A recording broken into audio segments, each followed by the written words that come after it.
Chapter 696. This duel was filled with all kinds of surprises. However, the final result seemed to be within his expectations.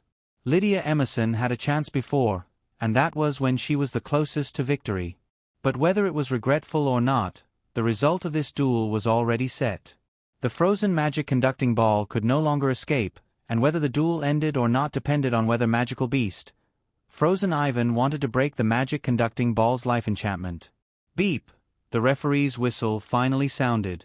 Phantasmal beast, Frozen Ibu, didn't delay.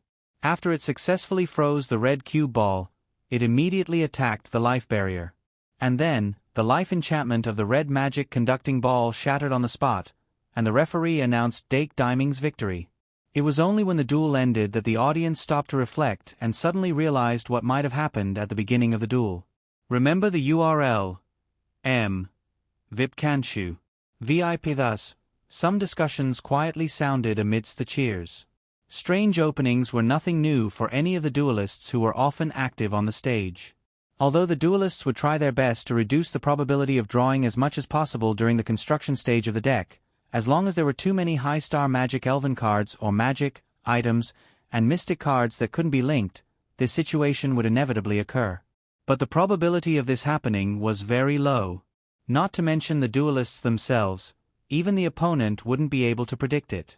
This meant that as long as the duelists were calm enough during the strange openings, they could buy some time at the beginning because the opponent might not be able to react in time.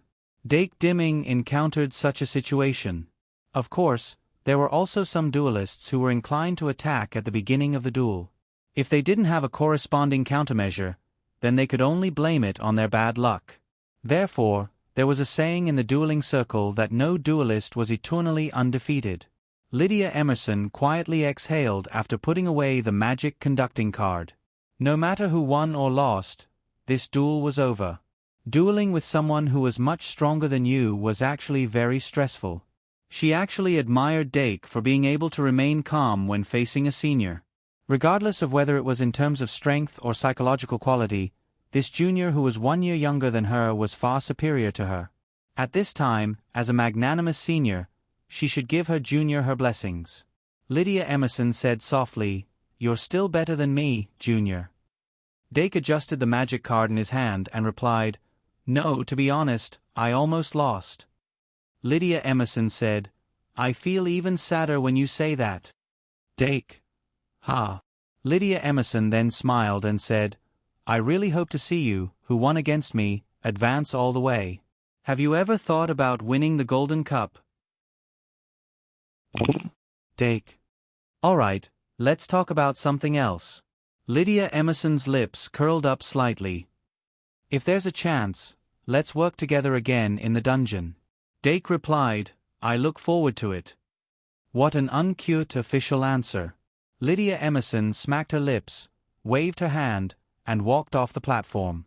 The platform really wasn't a good place to chat.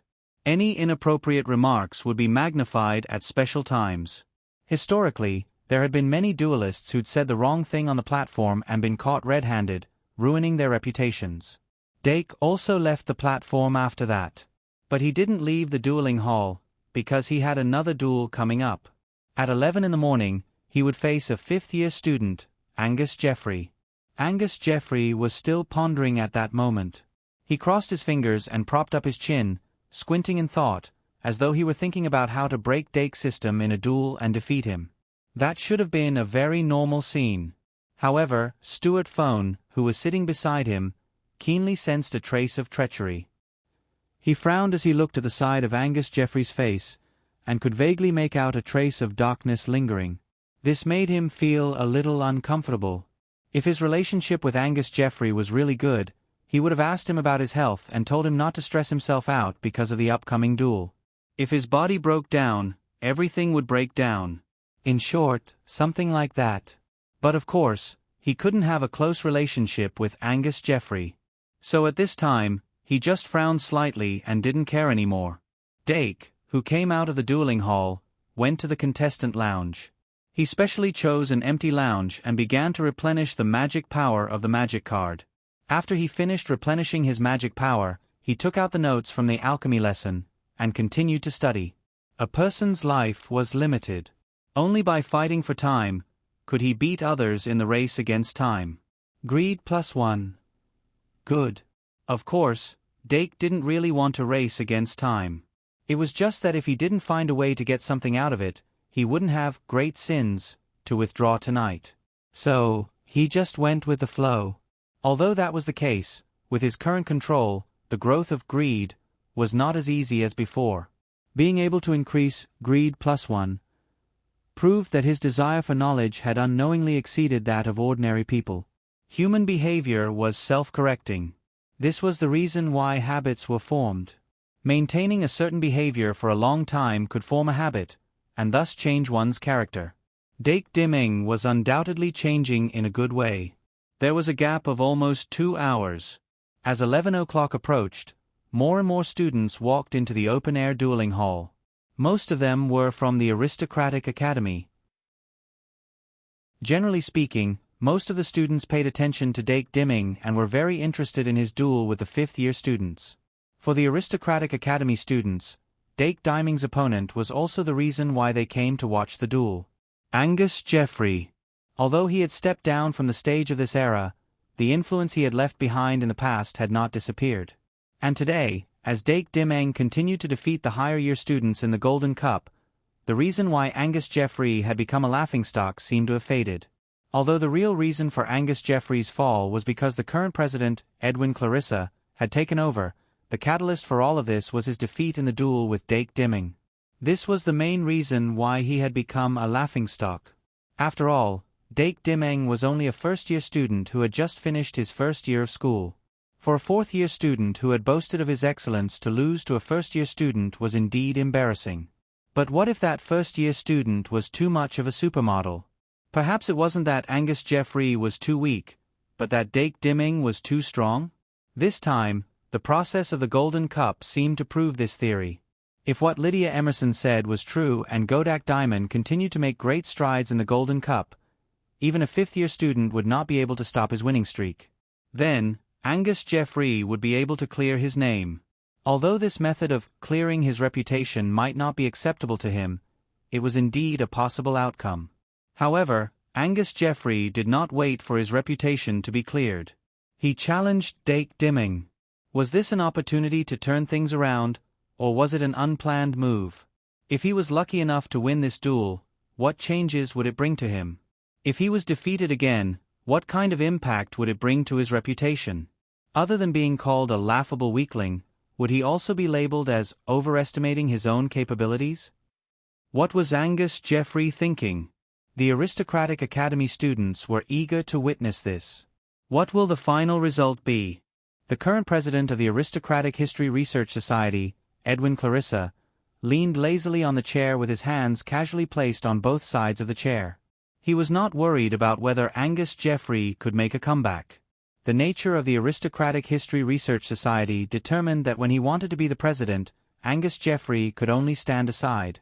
Even if Angus Jeffrey unexpectedly won this duel, he would not be a threat to him.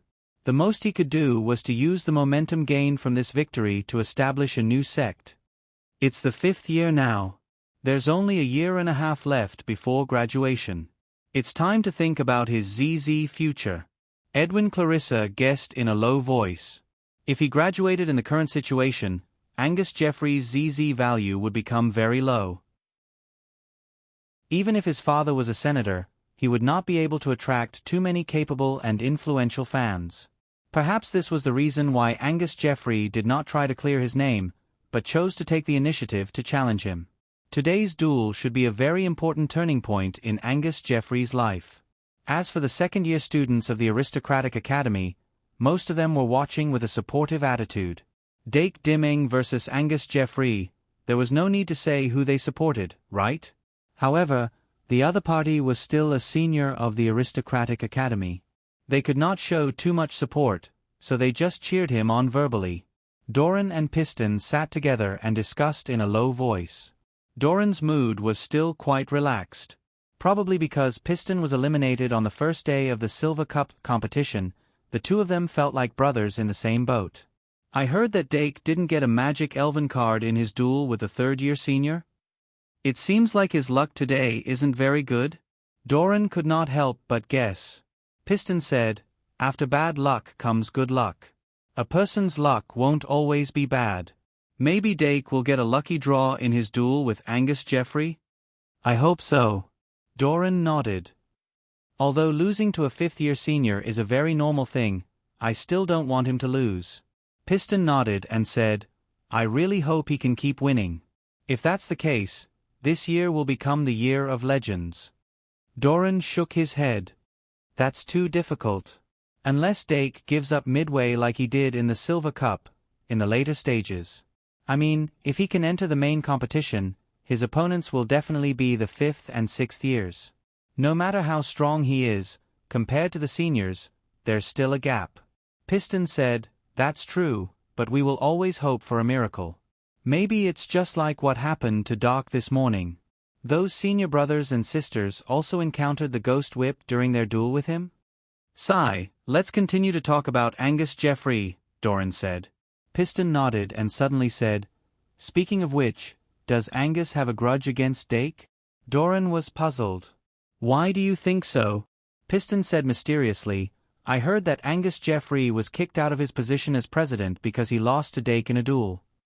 Dolong shook his head and said, although this matter is true, victory and defeat are commonplace in the military.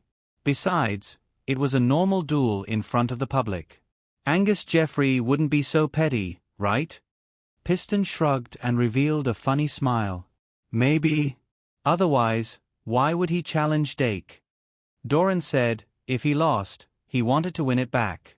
One day, I will challenge Dake again. Piston smiled and shook his head. Although he didn't think that Doran would be able to surpass Dirk one day, wasn't it a kind of courage to challenge someone stronger than himself? When the time came, he would definitely support Doran. Then he said, according to what you said, Angus Jeffrey definitely challenged Dake with the mentality that he could win. Then, isn't Dake's chances of winning this round are slim? Doran said, Angus Jeffrey has a lot of resources. It's not impossible for him to improve by leaps and bounds. Piston said, it's difficult. Doran's eyes suddenly lit up. Look, Dake's up. Behind him, Anna's energetic cheers suddenly rang out. Asterisk, caret omega caret, asterisk, caret omega caret, asterisk, caret omega caret, asterisk. As soon as Dake walked out of the contestants' passage, he could faintly hear Anna's voice. He closed the book in his hand and looked in that direction with a smile. Sure enough, he saw Anna waving her sign vigorously. Then he turned back and strode forward. As he approached the stage, Angus Jeffrey was also approaching. The two walked opposite each other, their eyes meeting. Dake suddenly frowned. He could feel the malice in Angus Jeffrey's eyes. When he reached the contestants' platform, he couldn't help but stop. Angus Jeffrey also stopped below the contestants' platform. The two didn't follow pre-match etiquette and shake hands in the middle of the stage. Angus Jeffrey was below the blue platform. He sneered at Dake, then quickly turned and walked up the stairs. Looks like he doesn't want to be friendly. Dake shook his head and walked up the stairs to the red platform. The loss of his memory didn't seem to have made Angus Jeffrey friendly. But no matter how he was before, even if he wore a hypocritical mask, he would at least show proper etiquette on the surface. Looks like his way of doing things has also changed. But at least he's more straightforward now, right? Dake walked up to the red platform and put the book in his hand on the corner of the table. He then took out a deck of cards from his card pack, inserted them into the card slot, and activated the card table by injecting magic. Then he raised his head slightly and looked at the other side with a slightly more serious expression. If that's the case, let's see how difficult it will be to deal with Angus Jeffrey after his transformation. Angus Jeffrey had also activated the card table. He had originally planned to say a few words to Dake before the start of the match so that he could enjoy the sweet fruits after the victory. But the trump card that Dake inadvertently revealed in the duel with Lydia Emerson made him realize that his chances of winning weren't as high as he had expected. It wasn't that he didn't have a way to deal with the young blue-eyed dragon, but he suddenly realized that after so many probings, he still hadn't been able to dig out all of Dake Diming's trump cards. He couldn't be sure what other trump cards Dake was hiding. Unless Dake was also hit by a ghost in the duel with him. But of course, he couldn't really pin his hopes on that. What he needed was to defeat him fair and square, and not win by luck. Thinking of this, Angus Jeffrey suddenly raised his head. A thought flashed through his mind, and his thoughts became radical. So what if he really has a lot of trump cards? Every single one of my magic conducting cards is a trump card to him. His eyes brightened, and his confidence reappeared. With a sudden force, he pressed the card into the card slot. Shuffle the cards.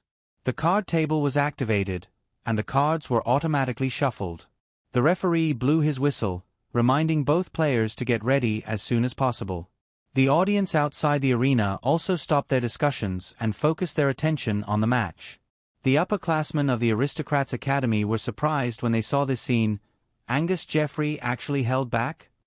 What on earth made a person who was usually more talkative than anyone else become like this? Stuart Phone, who was sitting alone in his seat, furrowed his brows. He didn't care whether Angus Jeffrey won or not, but if Angus Jeffrey lost to Dake Dimming in this duel again, he would have to think about how to deal with Angus Jeffrey's anger. How troublesome! Stuart Phone's eyelids were half closed, and he looked gloomy. The players in both hands didn't communicate at all during the preparation stage. Even the audience outside the arena who didn't know what happened between the two could more or less see that the atmosphere was not right. However, the love and hatred between the duelists was the spice of the match for the audience. With the desire for gossip burning, the atmosphere in the audience seats became even more lively. And this duel between the second years and the fifth years began under such an atmosphere. Preparation stage, 30s. When the 30-second countdown for the preparation stage appeared on the projection above their heads, the atmosphere in the arena instantly became tense. Both players drew their cards at the same time. Dake Dimming stood on the red player's platform, and his expression was more serious than when he was dueling with Lydia Emerson. His magic surged, and the speed of his thoughts gradually increased. The first thing he did was to look at the 5 cards in his hand. This duel could only have one result. Miners, Trash Slime, Greed 3, Scabbard, Weapon Form, Bliss 3, Month, Greed 3, Trash Slime, and Scabbard. It seems that the goddess of luck has been reborn and opened her eyes. Dake flicked 2 fingers and pulled out the Scabbard from his hand first. Among his 5 cards, Trash Slime and Scabbard could both be evolved using Greed 3.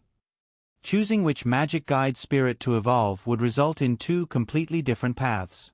If he chose Scabbard, he couldn't sacrifice it after it evolved into Double Scabbard. Then, in the first round, he could only use Double Scabbard as the foundation to deal with Angus Jeffrey. However, although Double Scabbard was a 6-star magic guide spirit, it only had 5-star attack and defense.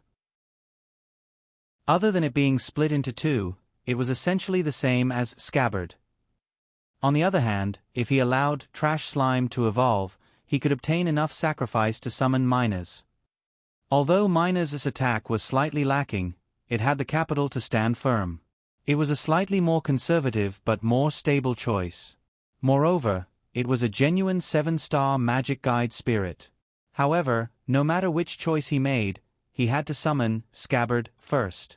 Since Angus Jeffrey was deliberately targeting him, he must have done a lot of research on the tactical system. If he summoned Trash Slime first, the probability of him being instantly killed was very high. Thinking up to this point, Dake raised his head slightly and looked at Angus Jeffrey opposite him. Angus Jeffrey's hair was slightly messy, his eye sockets were deep, and the dark circles under his eyes were very obvious. Moreover, the skin on his face was much more shriveled, and his stalk bones were protruding because of this, making his face look even more sinister. This was a characteristic of staying up too late. At this moment, he was staring at the 5 cards in his hand with a gloomy expression, but it wasn't the feeling he had when he drew a Joker card. Battle stage. 30s. Tick. The moment the turn changed to battle stage, Angus Jeffrey suddenly raised his head and stared at Dake, his lips moving quickly. If one didn't know that he was using a normal summoning spell, he would look more like he was cursing. In the name of Angus Jeffrey, magic summoning, Broodmother Spider. In the name of Dake Dim Eng, magic summoning, single scabbard, weapon form. The limit of 3 seconds. The summoning area on both hands lit up at the same time. Clang! The moment the single scabbard in its weapon form was summoned, it began to sprite transformation. However, the 3-star magic elf summoned by Angus Jeffrey, the Brood Mother Spider, didn't have a killing skill that could instantly kill from a distance. But of course, Dake wouldn't think at this moment, it would be great if I summoned Trash Slime first. When he saw the appearance of the Brood Mother Spider, clearly, he didn't hesitate to give the order, single scabbard, sword dance, kill. The ribbon tentacle of the single scabbard suddenly grabbed its scabbard and unsheathed its sword. Then, it lightly shook the sword body, and with a buzzing sound, it shot out like lightning. As it accelerated, its aura was like a rainbow, constantly rising. The cyclone brought about by the sword dance was like a storm that wrapped around the sword body, causing its attack power to continuously increase. Since Angus Jeffrey's starting magic elf wasn't a strong offensive type, then this side would choose to attack. Dake didn't hesitate at all to change his strategy from defense to attack. Although it was his first time seeing the magic elf called the Brood Mother Spider, its body was very unique. However, the Brood Mother Spider's body shape was very unique, and one didn't need to know much about it to guess its purpose. Card name, Brood Mother Spider. Type, Sprite card. Level, *****. Race, Insect. Attribute, Insect. Magic power, 2000. Attack, 1000. Defense, 900. Killing skills, spider web, insect sucking, incubation. Although spiders weren't classified as insects in a certain classification, in this world, they were classified as insects. The Brood Mother Spider's body was huge, almost 2 meters long, and 1.5 meters of its body was occupied by its abdomen. Its abdomen was abnormally huge, with circles of black thorny patterns on it, and its base color was as red as blood. Its 8 spider legs were like sickles with saw teeth on them. This meant that while it was a mother, it also had a certain degree of attack power. However, its body in the incubation state was indeed weak, and it only had 900 points of defense. Moreover, its huge and bloated abdomen made it almost impossible to move, and it could only rely on the intersecting spider webs to change its position.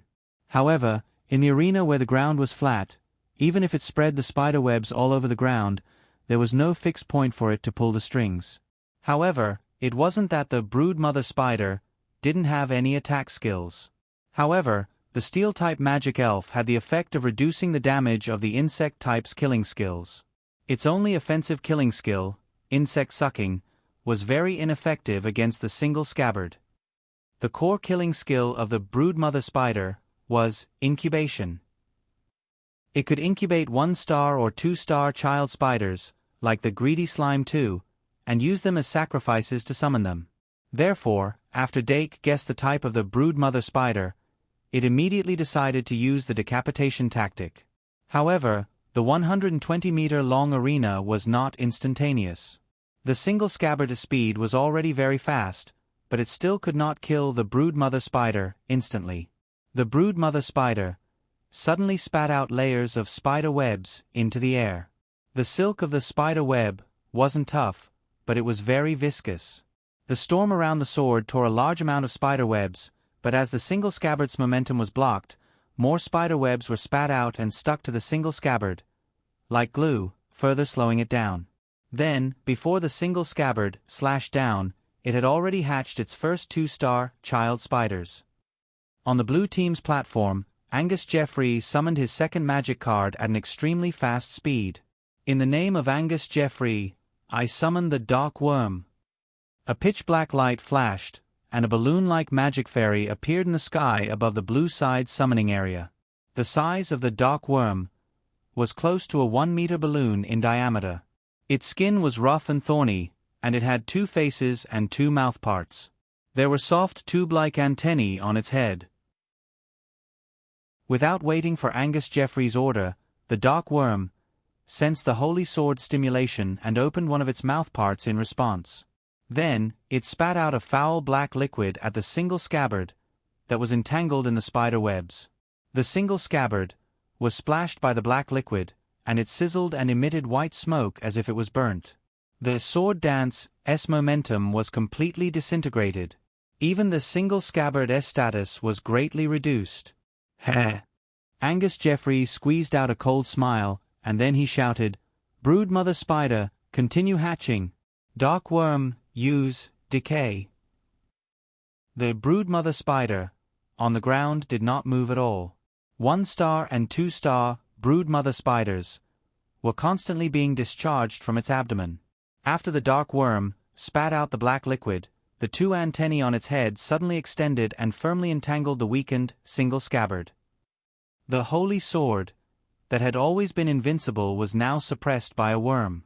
A dark creature that can corrupt the holy sword? On the Red Side's platform, Dake Dim Eng could not help but frown.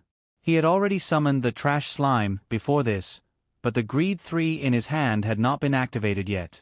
The single scabbard's magic card was constantly emitting anxious emotions, and its magic power was being drained at an extremely fast rate. If he changed Greed 3 to single scabbard, it was not impossible to use Greed 3's power and evolution to dispel the single scabbard's negative status. However, from what he saw, Angus Jeffrey had obviously prepared something that could restrain Holy Sword. Even if single scabbard evolved into double scabbard, it would most likely not be able to unleash its full potential. In the name of Dake Dim Eng, I summon Greed Slime 2. Hesitation would lead to defeat. Dake decisively abandoned single scabbard, and seized the time that single scabbard bought him to use Greed 3 on the trash slime.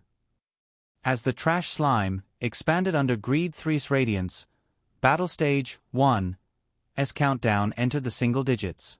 Dake was not sure if single scabbard could withstand it, but when the first round was about to end, he decisively used sacrificial summoning. There is 1 1-star trash slime, 1 2-star Greed Slime I, and 1 4-star Greed Slime 2. With these 3 magic elves as the sacrifice, I will summon Minas. Greed Slime 2 had split into 3 Trash Slime and 2 Greed Slime I during this period of time, consuming a total of 1,400 magic points. The remaining 1,600 magic points were just enough to ensure the success rate of the sacrificial summoning. After the sacrificial summoning, there were only 2 Trash Slime and 1 Greed Slime I left in the red summoning area. At this time, a huge sacrificial summoning circle had appeared in mid-air. In the midst of the radiance that filled the sky, the charming and cute 7-star magic elven Minas successfully appeared. A6 of 137. My computer directly went offline at midnight. 4 consecutive alarms did not wake me up. I was indeed too tired yesterday, but I still tried my best to make up for it today. I wrote from 6 in the morning until now, a full 12 hours without any sponsored partnerships, *3, to make up for my sleep. I hope I can revive at night and continue writing at midnight. Please vote. Chapter 697. Along with the appearance of Minas, the audience outside the arena burst into cheers. So, this is Menus? It's really a magical elf with amazing charm. Yes, no matter how many times I see it, I'm still amazed. How many times is it your first time seeing it? First time. It's my second time. I'm really looking forward to Minas model Easter eggs and simulation cards. If it comes out, I'll definitely buy it for my collection. Minas's amazing charm seemed to have caused the audience outside the arena to gradually overlook its strength. However, in the ring, the spectating students were obviously more concerned about its star level. Remember, https://m Vipkanchu. VIP, he actually sacrificed and summoned a 7-star magical elf in the first round? It's the same sacrificial summoning, but Angus Jeffrey seems to have only summoned a 6-star magical elf. Edwin Clarissa crossed his arms in front of his chest and smiled slightly. Most of the other aristocratic academy students also noticed the gap between the two sides. However, on the blue team's platform, Angus Jeffrey did not appear anxious. He pressed his hand on the top of the deck and was already waiting for the second round to begin. And in his summoning area, a new magic guide spirit was summoned.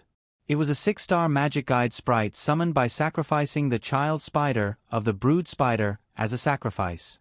Unlike the 4-star greedy slime 2, which could be used as a 3rd-tier magical elf sacrifice, the brood spider was only a 3-star and could not be used to summon a 3rd-tier magical elf. However, the 6-star magic guide sprite summoned by Angus Jeffrey wasn't a battle-type core either. Card name, Underground Cave Magical Worm. Type, Elf card, Level, Race, Insect. Attribute, Bug/Ground. Magic Power, 3200. Attack, 2000.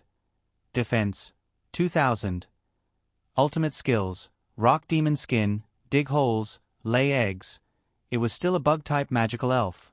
Angus Jeffrey was supposed to be using Ice Elemental cards, but the 3 elves he summoned were all Insect Elemental.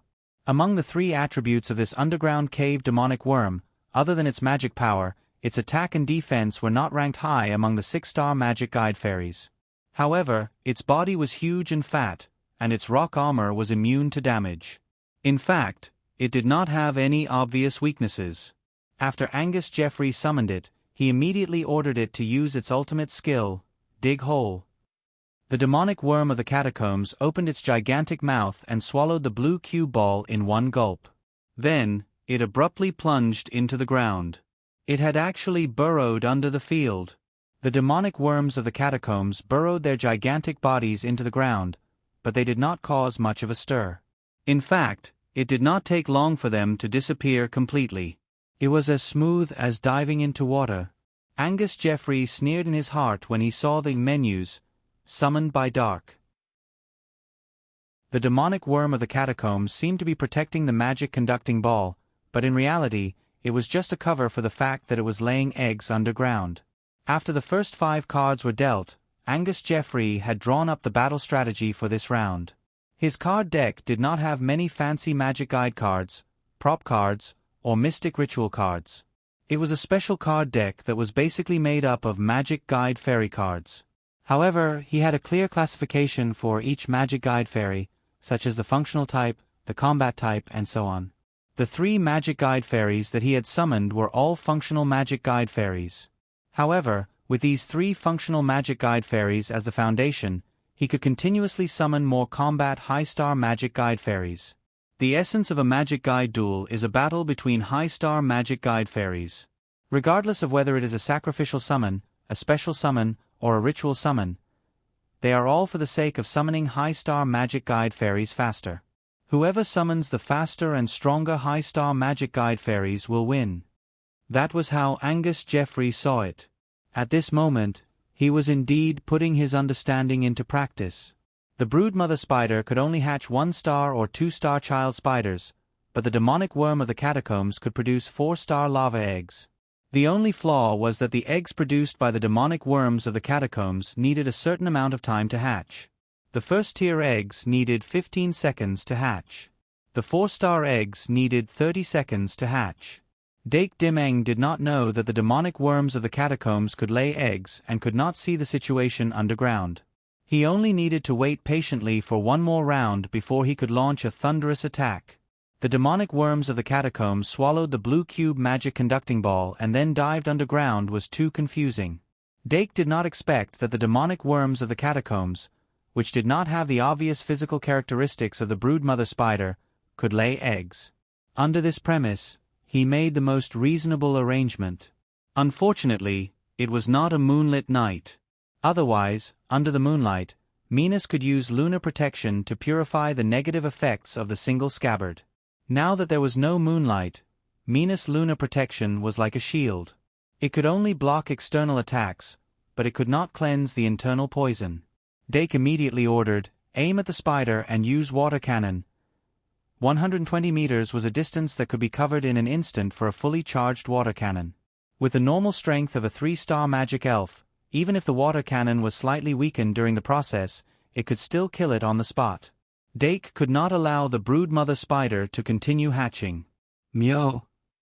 Minas' expression immediately became serious. Light blue spots floated out of its body and rapidly gathered into a ball in its open mouth. The moment the first round ended, a thick and long water cannon shot out explosively. Boom! The broodmother spider could not dodge. Even the two newly hatched child spiders were blasted to pieces by this thick water cannon. The entire arena was instantly silent. Battle stage 2. 30s. Both players immediately drew their cards. After the first round, Dake only had one card left in his hand. He urgently needed to replenish his hand. The next two skinny lovebirds would have a huge impact on the situation on the battlefield. His expression was a little serious. Primordial Dragon Egg, Bliss 3, Moon. It was hard to say whether this hand was good or bad. Dake looked at the remaining Bliss 3 Moon from the last round and took out the Primordial Dragon Egg from his hand. There were not many other choices. The next thing he could do was to summon the Primordial Dragon Egg. Fortunately, with Minas, he did not have to worry about the dragon egg being destroyed before it hatched. Unless that demonic worm from the underground suddenly came out from the red team summoning area. Dake's eyes moved. He immediately summoned. In the name of Dake Dim-ing, I summon the Primordial Dragon Egg with magic. Menu's S character was not suitable for charging and breaking through enemy lines. Furthermore, young blue-eyed dragon was of the light element. The method that Angus Jeffrey used to restrain Holy Sword might work on young blue-eyed dragon as well. At this time, Minas would need to cast Moon's protection on it. There was no rush. First, he had to ensure that the dragon egg hatched. When the classic dragon egg appeared in the red team summoning area, Angus Jeffrey's expression did not change. He had used 3 magic cards in the first round. Now that he had 2 new cards in his hand, he had 4 cards left. He had more than Dake. However, after the broodmother spider was killed, he only had 1 Dark Heliotrope left. Card name, Dark Heliotrope. Type, Elf card. Level, ****. Race, Insect. Attribute, Bug/Dark. Magic, 1500. Attack, 800. Defense, 1500. Ultimate skills, Decay, Bug Explosion, Dark Water. The Dark Heliotrope looked as fragile as a balloon. However, it had the best defense value among the 3-star magic elves. However, it did not have strong attack power. Its only lethal ultimate skill was the Bug Explosion that would destroy everything. The self-destruct type of sure-kill skills all had extremely powerful might, and could even cause enormous damage to high-star magic guiding fairies. Angus Jeffrey's advantage lay in the fact that he had never used these newly refined enchanted fairies in the outside world. Moreover, these magic elves were rare. In the current situation where the demon race was extinct, it was difficult for the new generation of little mages to have a clear understanding of their existence.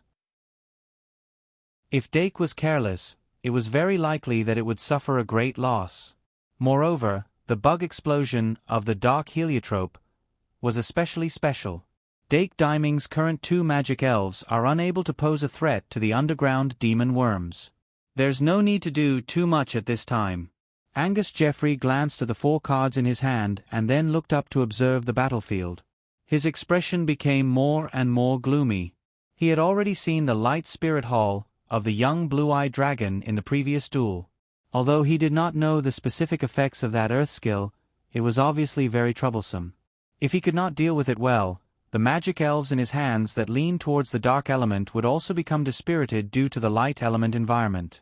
With that in mind, Angus Jeffrey did not make any further moves. After Dake Dim-ing summoned the Primordial Dragon Egg, it immediately hatched it. As the dragon egg cracked, the young blue-eyed dragon broke out of its shell. The unique pressure of the dragon species suddenly spread.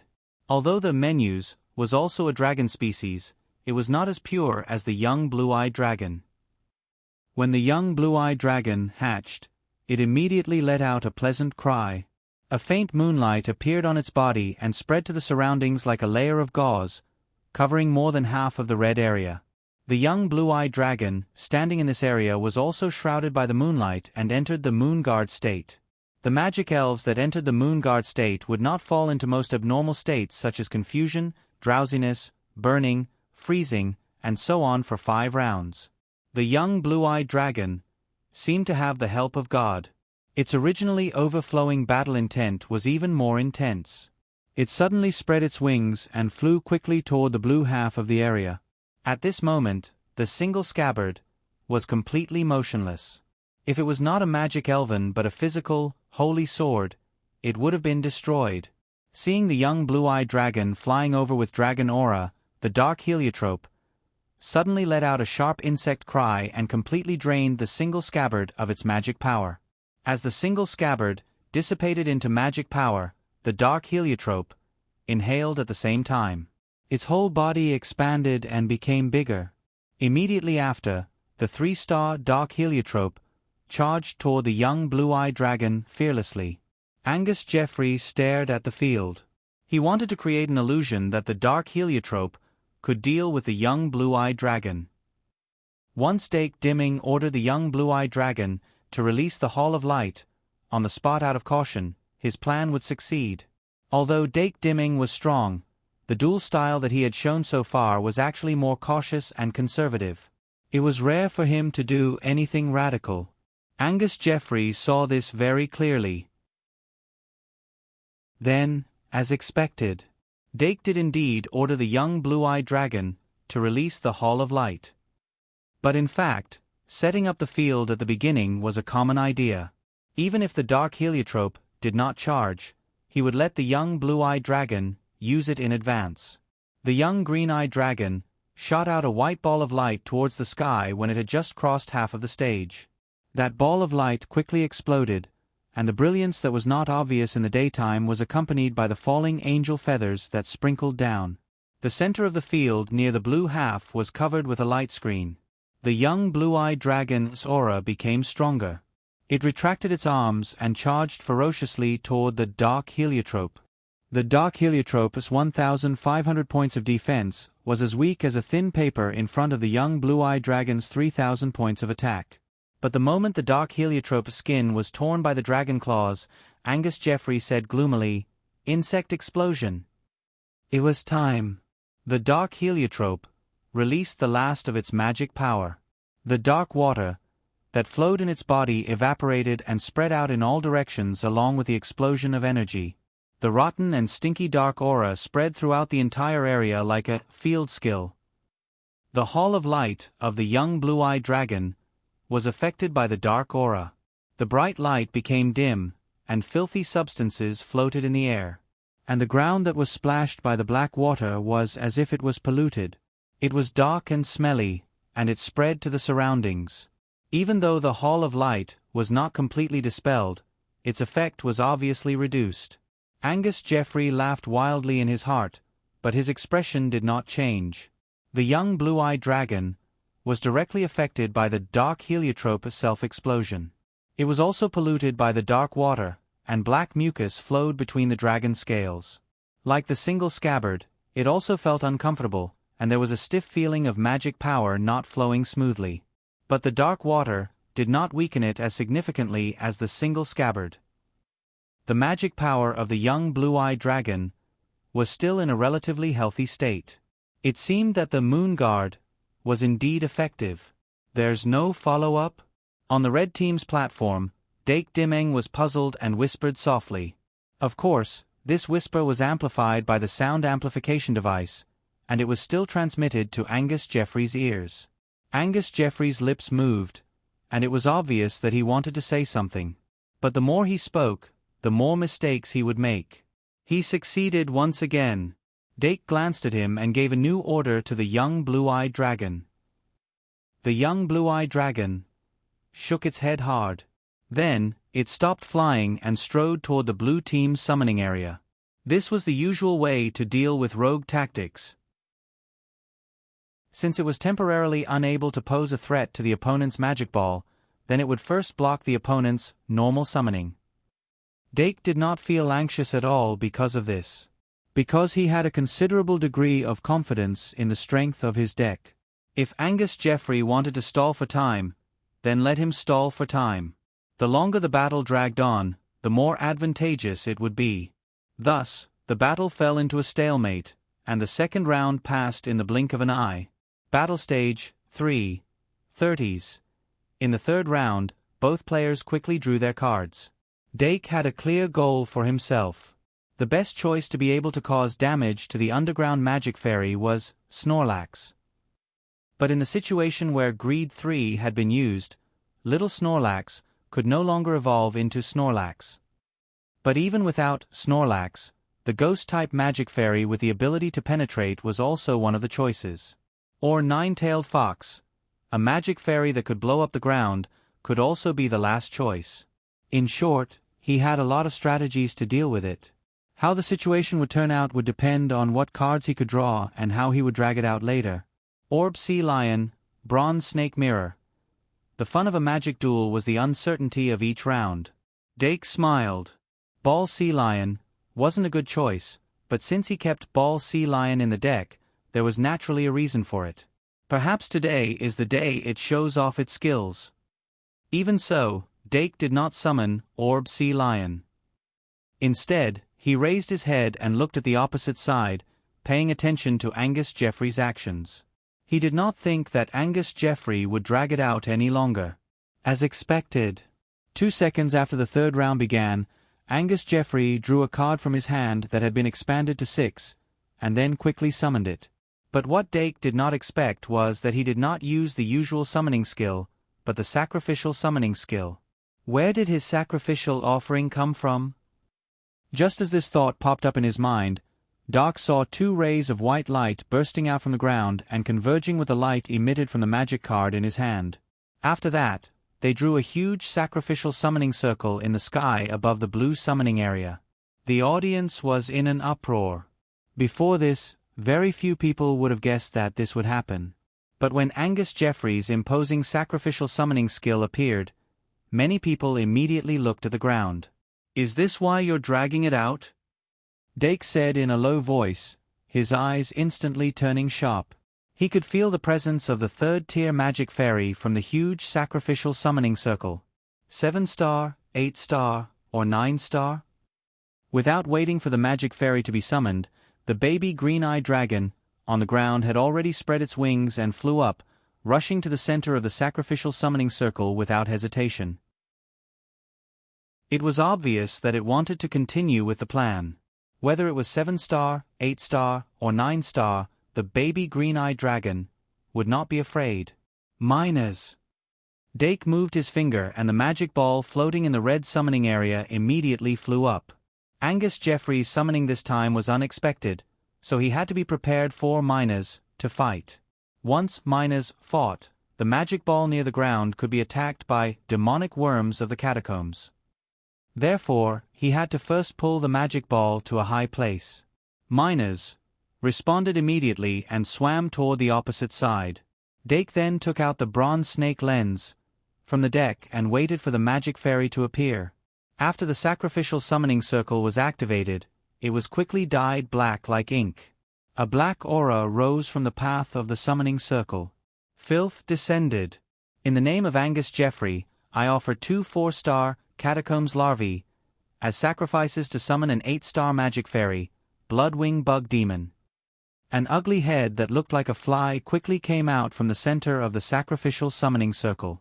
There were huge compound eyes on the head, but they were not green but scarlet. There were also 2 devil-like horns on both sides of the head. Below the head was a humanoid body and limbs. There was a hard scarlet carapace on the body, and there were black spikes on both arms and legs. The palms and feet were like the claws of a wild beast. As the Bloodwing Bug Demon fully materialized, it opened its arms and roared as if it was venting its anger. A pair of demonic blood wings spread out from its back. It was a devil. Card name, Bloodwing Bug Demon. Type, Fairy card. Level, Race, Devil. Attribute, Bug/Dark. Magic power, 3900.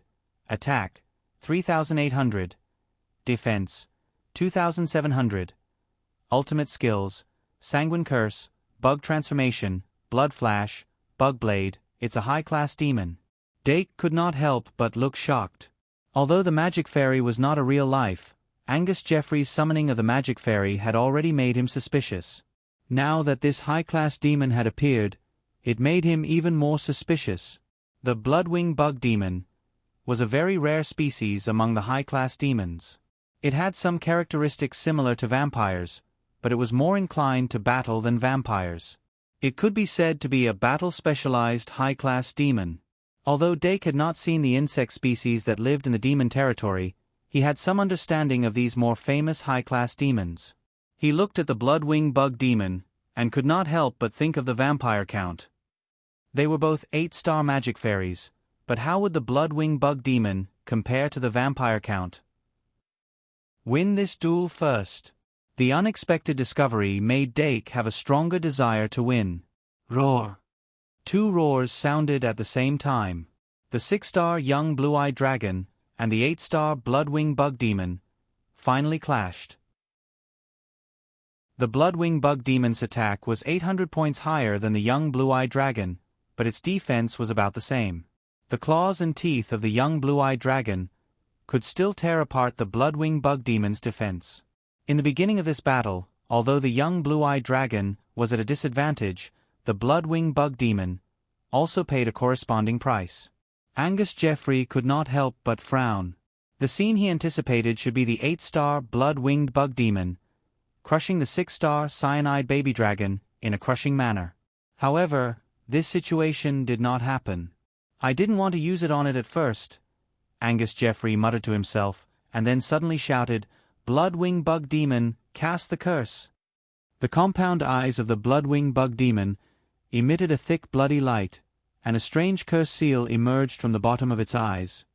Sure kill technique. Sanguine curse. A red light suddenly shot out and accurately hit the young blue-eyed dragon's forehead. The young blue-eyed dragon was shocked and subconsciously flapped its wings to retreat quickly. However, there was moonlight circulating on its body, and it did not sense anything abnormal. However, a blood-red curse seal indeed appeared on its forehead. Then, the Bloodwing Bug Demon's speed suddenly increased. A red light flashed, and the young blue-eyed dragon could not react in time. Its side abdomen was torn apart by the Bloodwing Bug Demon's claws, and dragon blood gushed out. Hee. The Bloodwing Bug Demon let out a sinister sneer. It raised its right claw, and blood dripped from the tip of its claw.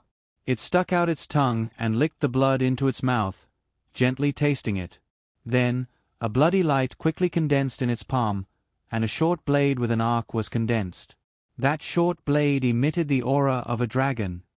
Sure kill technique, Bug Blade.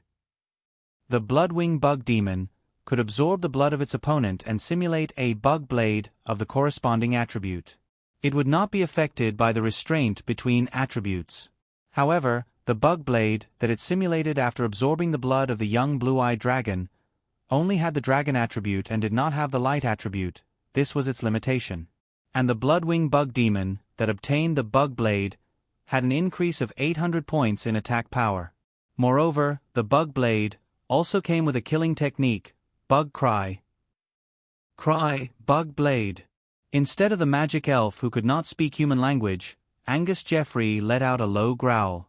The bug blade, in the hands of the Bloodwing Bug Demon, vibrated at a high frequency and suddenly emitted a bug cry. That bug cry was extremely ear-piercing. Even Dake Dimming, who was on the red team's platform and had a barrier filtering it, felt a stinging pain in his eardrums. And the dragon species in the field, not only the young blue-eyed dragon, but even the emenus, also stopped and showed a painful expression. Using the bug blade to absorb attributes and using the bug cry to suppress attributes. The Bloodwing Bug Demon spun the bug blade in its hands and sneered as it spread its wings again. When targeting prey that had been planted with the Sanguine Curse, the Bloodwing Bug Demon's attack and speed would increase, especially its speed. Moreover, it would weaken the target's ability and cause extra damage to the target. Among them, the part that weakened the target's ability and caused extra damage was erased by the Moon Guardian, but the buff that the Bloodwing Bug Demon obtained was still there. The young blue-eyed dragon was originally not its opponent. If it was suppressed by the bug cry and could not move, it would become a living target. The Bloodwing Bug Demon's blade almost cut its body in half. At that moment, the young blue-eyed dragon was forced to use its last life-saving killing technique, Dragon Egg Transformation. Has it turned into an egg? Angus Jeffrey obviously became more talkative. In the end, he still could not hold it in. While sneering, he issued an order to the Bloodwing Bug Demon to attack further. The primordial dragon egg was not weak, but it was in the 3-star category. When faced with more than 3,000 points of damage, it would be destroyed in an instant. Meow. But when the bug blade of the Bloodwing Bug Demon was about to hit the dragon egg, a grayish-white ray suddenly shot over. The menus raised the bronze snake lens high with its tail and aimed it at the dragon egg. Although it showed a painful expression, the attribute suppression it suffered seemed to be less than the young blue-eyed dragon. It could not intervene in the aerial battle between the young blue-eyed dragon and the Bloodwing Bug Demon. At this moment, Dake summoned the bronze snake lens, and it immediately activated it.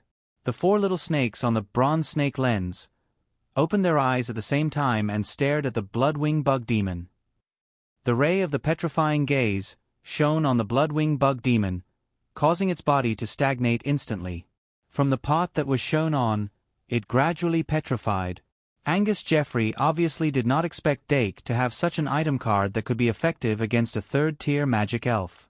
But it was not that he did not have a way to deal with the petrification. Insect Transformation. The Bloodwing Bug Demon, that had not been completely petrified, suddenly let out a sharp cry. Then, its entire body curled up, and the bloodwings on its back expanded to cover its entire body. The flowing bloodlight covered its entire body. Then, it turned into stone in this posture. The insect transformation of the Bloodwing Bug Demon was like a larva transforming into an adult insect. It was a transformation skill that could allow its body to transform in a short period of time. This sure-kill skill was extremely rare. Even among the Bloodwing Bug Demon, only a very small number of talented individuals could master it. Angus Jeffrey's Bloodwing Bug Demon, after using bug transformation, could temporarily transform into a 9-star magic elf and obtain a new sure-kill skill. But the increase in attributes and the new sure-kill skill were secondary. The most important thing was that its speed would increase further and become as fast as lightning. If it was combined with a blood flash that was close to teleportation, its hunting ability would make countless humans fearful. Unfortunately, it had turned into stone. Angus Jeffrey looked at the Bloodwing Bug Demon that had failed insect transformation, and finally revealed a slightly ferocious expression. He clenched his right fist and subconsciously wanted to hit the card table. But just as his right fist was about to touch the card table, he abruptly stopped himself. And the primordial dragon egg on the ground hatched once again. Tick. Battle Stage 4. 30s. The 3rd round passed in this lightning-fast confrontation. Angus Jeffrey still had 5 cards in his hand, but after summoning the Bloodwing Bug Demon, he focused on the battle and did not use a single card. Now that the round had changed, he did not immediately draw a card. Instead, he directly drew a card and summoned it on the spot. In the name of Angus Jeffrey, I offer the Bloodwing Bug Demon as a sacrifice. It was still a sacrificial summoning, but this time, the Bloodwing Bug Demon was used as a sacrifice. One could already feel the suppressed anger in Angus Jeffrey's voice. He clearly wanted to use this method to make the best use of the Bloodwing Bug Demon. But halfway through his chant, he suddenly paused. Because he suddenly realized that the Bloodwing Bug Demon that had been petrified could not be summoned as a sacrifice. What's the matter? Angus Jeffrey's voice changed a little. Offering a petrified or frozen magic elf as a sacrifice could be said to be a technique often used in magic duels among the senior students. Although he did not have much experience in duels, his experience in observing was still very rich. But Dake Diming's petrification was once again beyond his expectations. Calm down. He suddenly took a deep breath and instantly changed his tone. In the name of Angus Jeffrey, I offer 2 4-star catacomb larvae as a sacrifice to summon the 3-headed giant brainworm. Yes, The catacomb demonic worm's third and fourth 4-star eggs had hatched. But it had already exhausted all its strength and no longer had the ability to produce more eggs. And in order to ensure that he could move the magic conducting ball hidden underground, Angus Jeffrey was temporarily unable to sacrifice himself as a sacrifice. Angus Jeffrey's operation was obviously flawed. He was cautious against Dake, but he was not cautious enough himself. After successfully summoning the Bloodwing Bug Demon, it was equivalent to having a 9-star combat power. He could not help but feel relaxed in his heart and was already eager to welcome victory. And after the Bloodwing Bug Demon was petrified, he became anxious again. Although he had regained his composure, he still had not drawn a card. However, the 8-star magic elf, the 3-headed giant brainworm, was still successfully summoned by him. The advantage is still with me. After muttering to himself, Angus Jeffrey finally reached out to draw a card. And on the red team's platform, Dake Dimming had already drawn a card the moment the turn changed. Magic Beast, Ever-Changing Monster, Pride 3, Pride 3? It's a pity that the young blue-eyed dragon's second incubation is a little early. Dake raised his eyebrows slightly and could not help but think to himself. Now that the Hall of Light was contaminated, if he could hatch the young blue-eyed dragon, he could use Sin World to replace it. Moreover, Sin World was actually more suitable for his magic-conducting elf than Hall of Light. It was a pity that there was no turning back during a duel. He could not keep the young blue-eyed dragon in its egg state while Angus Jeffrey was chanting loudly. Moreover, the demon worm of the underground cave was still lurking underground. Fortunately, he had successfully drawn the Magic Beast, Ever-Changing Monster in this round. Magic Beast, Ever-Changing Monster, could only be upgraded to 6 stars even if he used Moon of Bliss. Therefore, it could not transform into an 8-star magic-conducting elf. Even if he forcefully transformed, he could only copy part of its data, which was not worth the loss. But if he only transformed into the young blue-eyed dragon, he could indirectly refresh the cooldown of the young blue-eyed dragon's sure-kill skill. Therefore, Dake glanced at the underground and summoned the Magic Beast, Ever-Changing Monster. In the name of Dake Dimming, I summon the Magic Beast, Ever-Changing Monster. If he could lure the demon worm of the underground cave out, it would naturally be best. But Angus Jeffrey was obviously determined to bury it underground, and the demon worm of the underground cave did not move at all. The Magic Beast, Ever-Changing Monster summoning was even faster than the 3-headed giant brainworm. When the 3-headed giant brainworm was finally summoned by the sacrifice, Dake had already begun to summon Pride 3. Therefore, when 2 more sacrifices flew out from the underground, although Dake was surprised, he did not react. He was concentrating. 3 seconds later, as the Magic Beast, Ever-Changing Monster star level began to increase, Dake quickly ordered, "Menus, retreat a little. Young blue-eyed dragon, dragon's reverse scale." The accumulated anger exploded in an instant, and the effect of dragon's reverse scale was raised to the maximum. The young blue-eyed dragon's body emitted a bloody light, and it rushed madly toward the 3-headed giant brainworm that was closest to it. After the menus retreated quickly, it continued to see. Although it was a 7-star magic elf, the menus' attack was indeed not as strong as the young blue-eyed dragon. If it joined the battle now, it would only be attacked by the young blue-eyed dragon at the same time. As it watched from the sidelines, it quietly accumulated water energy, preparing to use life water current to support the young blue-eyed dragon at any time. As for the young blue-eyed dragon, it was already fighting the 3-headed giant brainworm. The 3-headed giant brainworm's body was huge. It had 3 huge heads, and each head looked different. Its body was like a giant python, and even if it was called the 3-headed giant python, it was actually not out of place. However, the 3-headed giant brainworm's body and head were obviously out of proportion. Its body was also thicker and shorter, and it was relatively clumsy when it moved. And the lack of speed was the main reason why Angus Jeffrey did not summon it first. But other than that, the 3-headed giant brainworm was not weaker than the Bloodwing Bug Demon.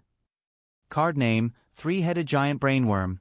Type, Elf card, level, race, devil, attribute, bug/dark, magic power, 4200, attack, 3600, defense, 3000, ultimate skill, devour, dark bug cannon, triple bug cannon, bite. Its 3 attributes were even higher than that of the Bloodwing bug demon. But the 3 attributes could not completely determine the strength of a magic elf. When the young blue-eyed dragon faced the 3-headed giant brainworm, it was obviously more advantageous than when it faced the Bloodwing bug demon. Until it used its ultimate skill, the 3-headed giant brainworm suddenly spat out a thick, pitch-black light beam from one of its mouths, and it actually sent the young blue-eyed dragon flying in a frenzied state. Then, in its other 2 huge mouths, it actually started to condense energy at the same time. 7 of 138. 10,000 words 5 chapters. Guarantee 1 more chapter. Requesting for monthly votes. Things don't go as planned. I feel that I've let everyone down by increasing the reward so little. The monthly vote reward will temporarily end at 12 o'clock tomorrow night. Increase more chapters before we talk about it. But the monthly votes are still a requirement. Good night.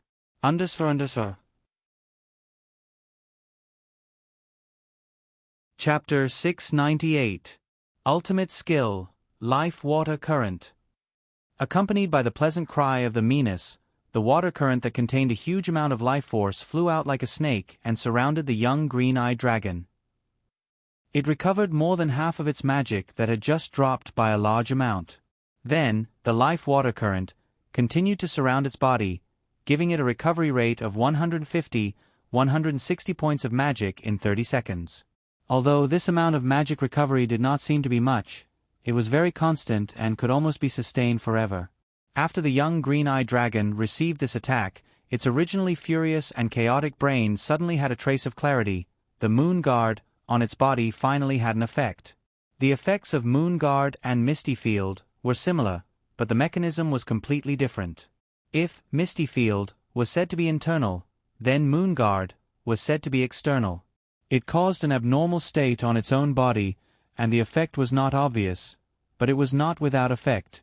Together with the 3-headed giant brainworm's attack, the young green-eyed dragon was finally awakened. But as its brain became clearer, the power given by the anger also weakened. The attack bonus brought by Dragon's Reverse Scale was only left with 50% of the basic attack. But this 50% was still 1,500 points. At this time, the young green-eyed dragon's attack value had already reached as high as 4,500 points. Website: https://m. Vipkanchu. Vipit's gaze quickly condensed and suddenly stared at the 2 huge heads of the 3-headed giant brainworm. In the huge mouths of the 2 heads, dark insect cannon was formed at the same time. The young green-eyed dragon had personally experienced this before. The power of this dark insect cannon was not considered strong, and was basically equivalent to the 3-headed giant brainworm's normal attack. But it had a stronger thrust. Moreover, the 3-headed giant brainworm had 3 heads, and each head could shoot out a dark insect cannon. The young green-eyed dragon had 2,500 points of defense. Assuming that each dark insect cannon's attack was 3,600 points, it could cause 1,100 points of damage to it. After these 3 shots, the young green-eyed dragon could not survive no matter what. But the prerequisite for all of this was that these 3 dark insect cannon must all hit. Roar! The cyanide baby dragon suddenly let out a dragon roar, and with a burst of strength from its feet, it flapped its wings and flew into the sky. Then, it quickly made a Z shape in the air and quickly approached the 3-headed brainworm. Once it got close, it had enough confidence to avoid the dark bug cannon of the 3-headed brainworm, and not repeat the same mistake. Seeing this, the 2 heads of the 3-headed brainworm froze, and the dark insect cannon in its mouth couldn't be fired for a long time. The movement trajectory of the cyanide baby dragon was unpredictable, and it was unable to lock onto it. However, since the arrow was already knocked, it had to be fired. Since the dark insect cannon had already begun to condense, it could only be fired when it reached its limit. At that moment, the three-headed brainworm let out a short insect cry, and the two dark insect cannons were fired. The two dark insect cannons were linked together, and the attack range was expanded. However, in such an emergency situation, the strategy still failed. The dark insect cannon, that was twice the width of the cyanide baby dragon, pierced through the entire arena, but it only brushed past the tip of the cyanide baby dragon's wings. At that moment, the cyanide baby dragon's eyes were filled with excitement. Without hesitation, it changed from a curved line to a straight line, and with its fastest speed, approached the three-headed brainworm. Its dragon claws that were entwined with moonlight, water, and blood violently smashed the three-headed brainworm's head in the middle. "Now, bite to pieces." On the blue team's platform, Angus Jeffrey's voice sounded urgently. The two heads of the three-headed brainworm immediately opened their bloody mouths and bit down on the cyanide baby dragon in the middle. The two bloody mouths were filled with insect energy, and the originally sharp teeth were strengthened even further. Even if it was as strong as the cyanide baby dragon, its bones would be crushed on the spot. "Cyanide baby dragon, quickly dodge." On the red team's platform, Dake Dimming suddenly opened his mouth and shouted. Almost at the same time, the cyanide baby dragon, that sensed his worry, flapped its wings, and like a cannon, it shot into the sky. Clang, clang. The three-headed brainworm's two huge mouths closed in less than half a second, and the insect energy on its upper and lower teeth was completely crushed. Obviously, even it could not withstand the power of bite to pieces. At that moment, a long dragon's roar came from near the center line of the arena, and a brand new cyanide baby dragon had actually rushed across the middle of the arena. After realizing that the cyanide baby dragon had regained its rationality, the miners finally stopped looking and quickly swam towards the three-headed brainworm. Three-headed brainworm vs. three dragon species. Among the three dragon species, the miners' S-star level was the highest, but its attack power was the lowest. If it was purely based on data, its 2,900 attack power would not even be able to break through the three-headed brainworm's defense. However, if it was based on the degree of threat, the miners was the most threatening. Although it had unexpectedly not shown its threatening nature in a public duel, the amazing charm it uncontrollably emitted made people instinctively feel that it had the ability to enchant people. Therefore, Angus Jeffrey had actually been prepared for this for a long time. "In the name of Angus Jeffrey, I summon the Brain Demon." Facing the encirclement of the three dragons, Angus Jeffrey summoned a magic elf called Brain Fluid Demon at this critical moment. Card name, Brain Demon. Type, Elf card. Level, ****. Race, Devil species. Attribute, Dark/Water. Magic power, 2000. Attack, 0. Defense, 0. Ultimate skill, Parasitism, Brain Erosion. The Brain Demon was a special kind of devil species, and naturally, there were strong and weak ones. The Brain Demon that he summoned was a 3-star magic elf. However, that was not the main point. The main point was that it was the Brain Demon. Professor Lily Laplace, who was watching the duel in the duel hall, suddenly became alert at this moment. His eyes lit up, and two little fairies came out from his collar and flew out of the duel hall like the wind. Meanwhile, on the red team's platform, Dark Diamond had already had a premonition, but when Angus Jeffrey summoned the Brain Fluid Demon so openly, he was still in disbelief. No matter what, it was impossible for Angus Jeffrey to summon the Brain Fluid Demon in this kind of situation. Because in the same place, the Brain Demon that parasitized in Vern Morse's brain had broken out of its shell and caused a great sensation. Although the audience outside the duel hall did not see it because of the emergency equipment, the students in the ring could see it clearly. Not to mention, after that, a few professors conducted a thorough investigation of the entire academy. Therefore, if Angus Jeffrey had a normal brain, it was impossible for him to summon the Brain Demon in such an occasion. Unless his Brain Demon had a clear origin that had nothing to do with the incident, he could completely eliminate himself as a suspect. However, The possibility of this was extremely low. Then there's only one other possibility left. Dake's fingers tapped rhythmically on the card table.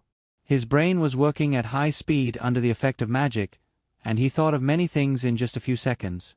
If one tried to think of the logical explanation, the reason why Angus Jeffrey did this was that his brain was missing some memories regarding the incident. That was the only explanation. However, the duel did not stop because of these outside factors. The brain demon, summoned by Angus Jeffrey, directly lay in the middle head of the three-headed giant brainworm. Although the three-headed giant brainworm had 3 heads, the difference between it and the chimera, which also had 3 heads, was that the 2 heads on its left and right were only subordinates. Although the three-headed giant brainworm had 3 heads, it only had one main body. The brain demon directly used parasitism and drilled into the middle head of the three-headed giant brainworm. Then, various additional effects of parasitism were activated. The three-headed giant brainworm became excited, and its various attributes increased slightly under the brain demon's feedback. It began to quickly devour the special substance in the three-headed giant brainworm's brain. Under normal circumstances, a 3-star brain demon would not be able to parasitize the brain of an 8-star magic elf. However, if the magic elf was on their side, it would naturally be a different story. Allowing the brain demon to parasitize the brain of their own magic elf actually had a considerable degree of buff. At this moment, the 3 dragon species of Dake Dimming finally besieged them. The fantasy beast, ever-changing monster, transformed into a young green-eyed dragon and released the Hall of Light on the spot. The ball of light that soared into the sky exploded in the air, and snow-white feathers scattered in the brilliance. The new Hall of Light covered the old one and dispelled all the pollution caused by the dark water. Thus, the darkness was eliminated and the light shrouded the place. This place once again became the home ground of the light magic elf. Although the meanness was not affected by the pride factor, it was barely affected. It raised its tail, gathered all the strength in its body, and fiercely whipped the three-headed giant brainworm. One of the three-headed giant brainworm's side head actually met the meanness head-on and fiercely bit the meanness's tail. Although the bite this time did not have the bite crush buff, it was still terrifying. The meanness's tail was successfully bitten. Then, the goddess of beauty was triggered. Angus Jeffrey had already made preparations in advance. The brain demon parasitized the three-headed giant brainworm's brain and could control its body. Even if the three-headed giant brainworm was charmed by the meanness, the brain demon would not be affected. Thus, the three-headed giant brainworm, under its control, would not be affected. However, the situation that happened before his eyes was beyond his scope of understanding. The three-headed giant brainworm's head that had bitten the meanness's tail was immediately affected by the goddess of beauty, triggering the probability of being charmed and captured by the meanness's astonishing charm. Hence, it let go of its huge mouth and froze on the spot.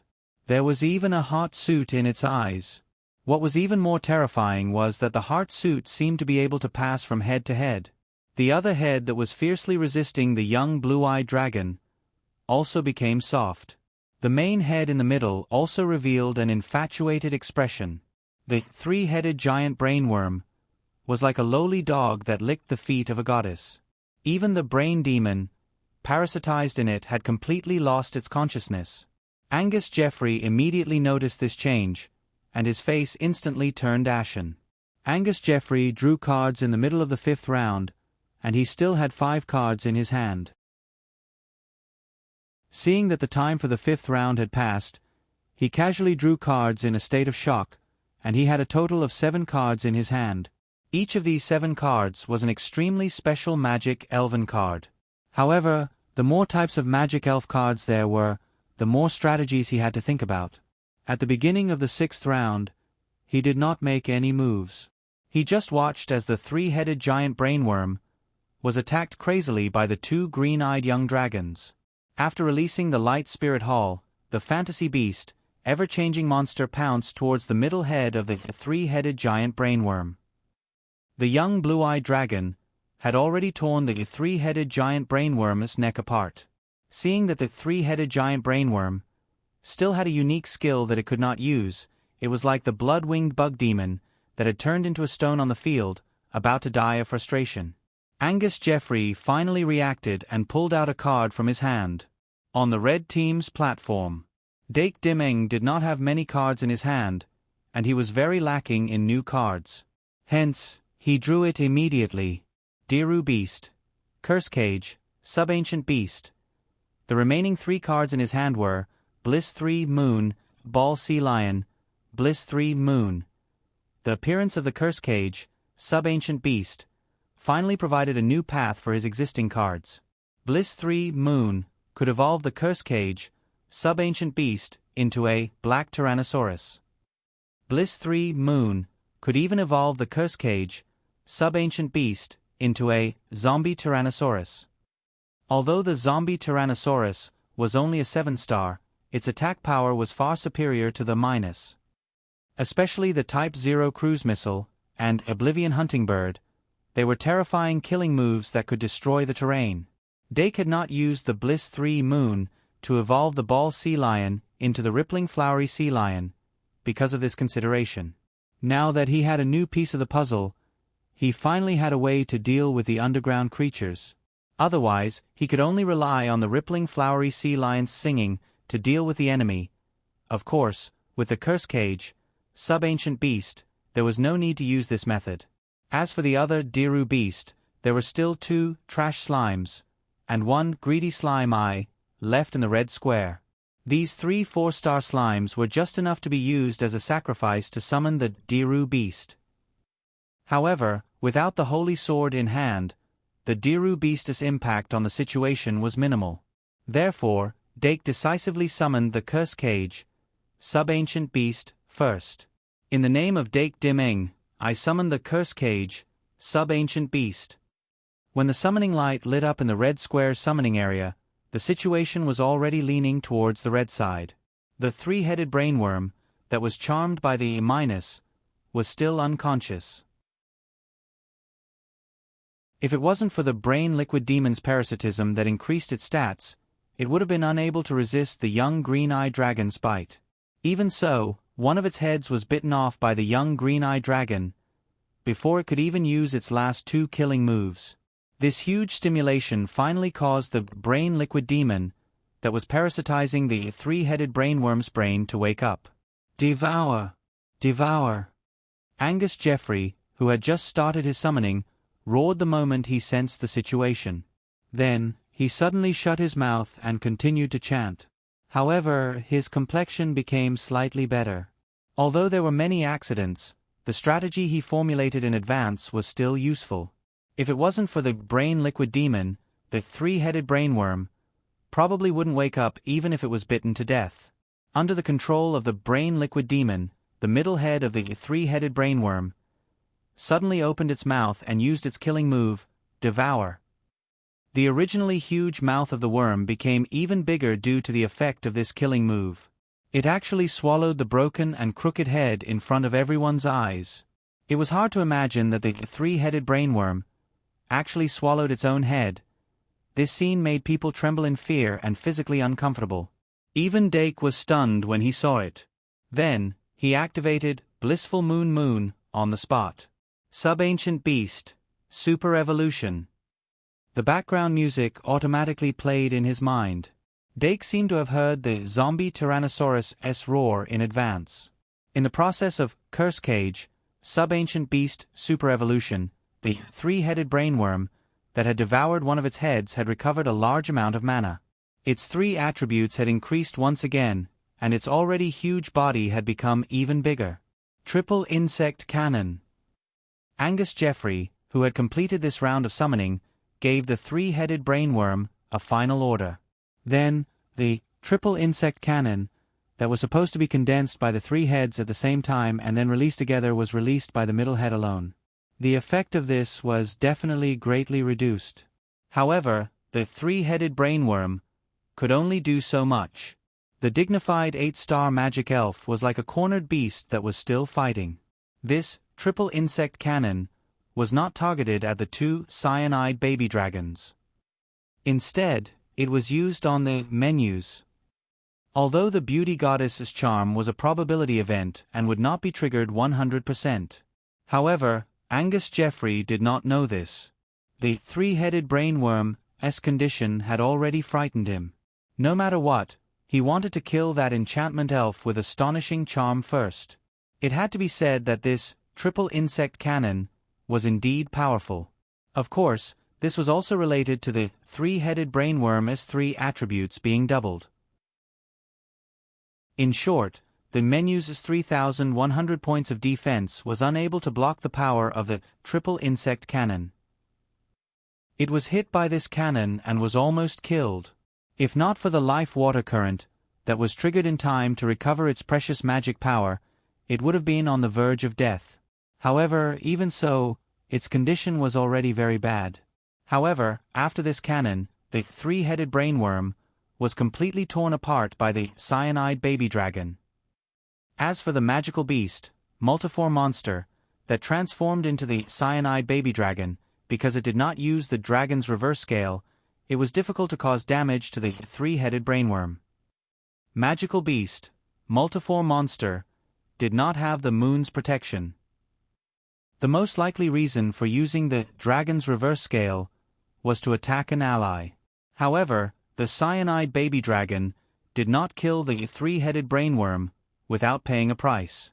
After the three-headed brainworm's three attributes were really too high, it only took one bite for it to consume more than half of the magic power of the cyanide baby dragon. Just as it was about to collapse, the brain liquid demon in its brain unleashed a sure-kill skill called Brain Erode, under Angus Jeffrey's command. Brain liquid demon swallowed the three-headed brainworm's brain and broke out of its shell in the blue side summoning area. At the same time as the zombie Tyrannosaurus evolution, Angus Jeffrey summoned another magic elf, the catacomb larva. This catacomb larva, that was much smaller than the catacomb demonic worm, was only a 3-star. However, its sure-kill skill was no different from the catacomb demonic worm. Angus Jeffrey used the same trick again and immediately ordered it to use dig hole to burrow into the ground. The catacomb larva could also lay eggs, but it could only lay 4 2-star eggs at most. Each egg needed 15 seconds to hatch. Angus Jeffrey no longer had a third-tier magic elf card in his hands. Even if he wanted to rely on a high-star magic elf to immediately turn the situation around, it was impossible. He completely did not expect that the 2 8-star magic elves that he summoned with such high strength would not be able to turn the situation around. However, the current situation was not as bad as it could be. As long as Dake Dimming was still unable to cause any damage to the underground magic elf, he was still in an invincible position. What he needed to do next was to rely on the brain liquid demon and the remaining cards in his hands to stall for time and replenish his sacrifices. Then, when he obtained the crucial high-star magic elf card, he would be able to grasp the fruits of victory in his hands once again. Thinking of this, Angus Jeffrey calmed down again. After going through so many things, his psychological adjustment ability had indeed improved. However, right after that, a missile destroyed his calmness once again.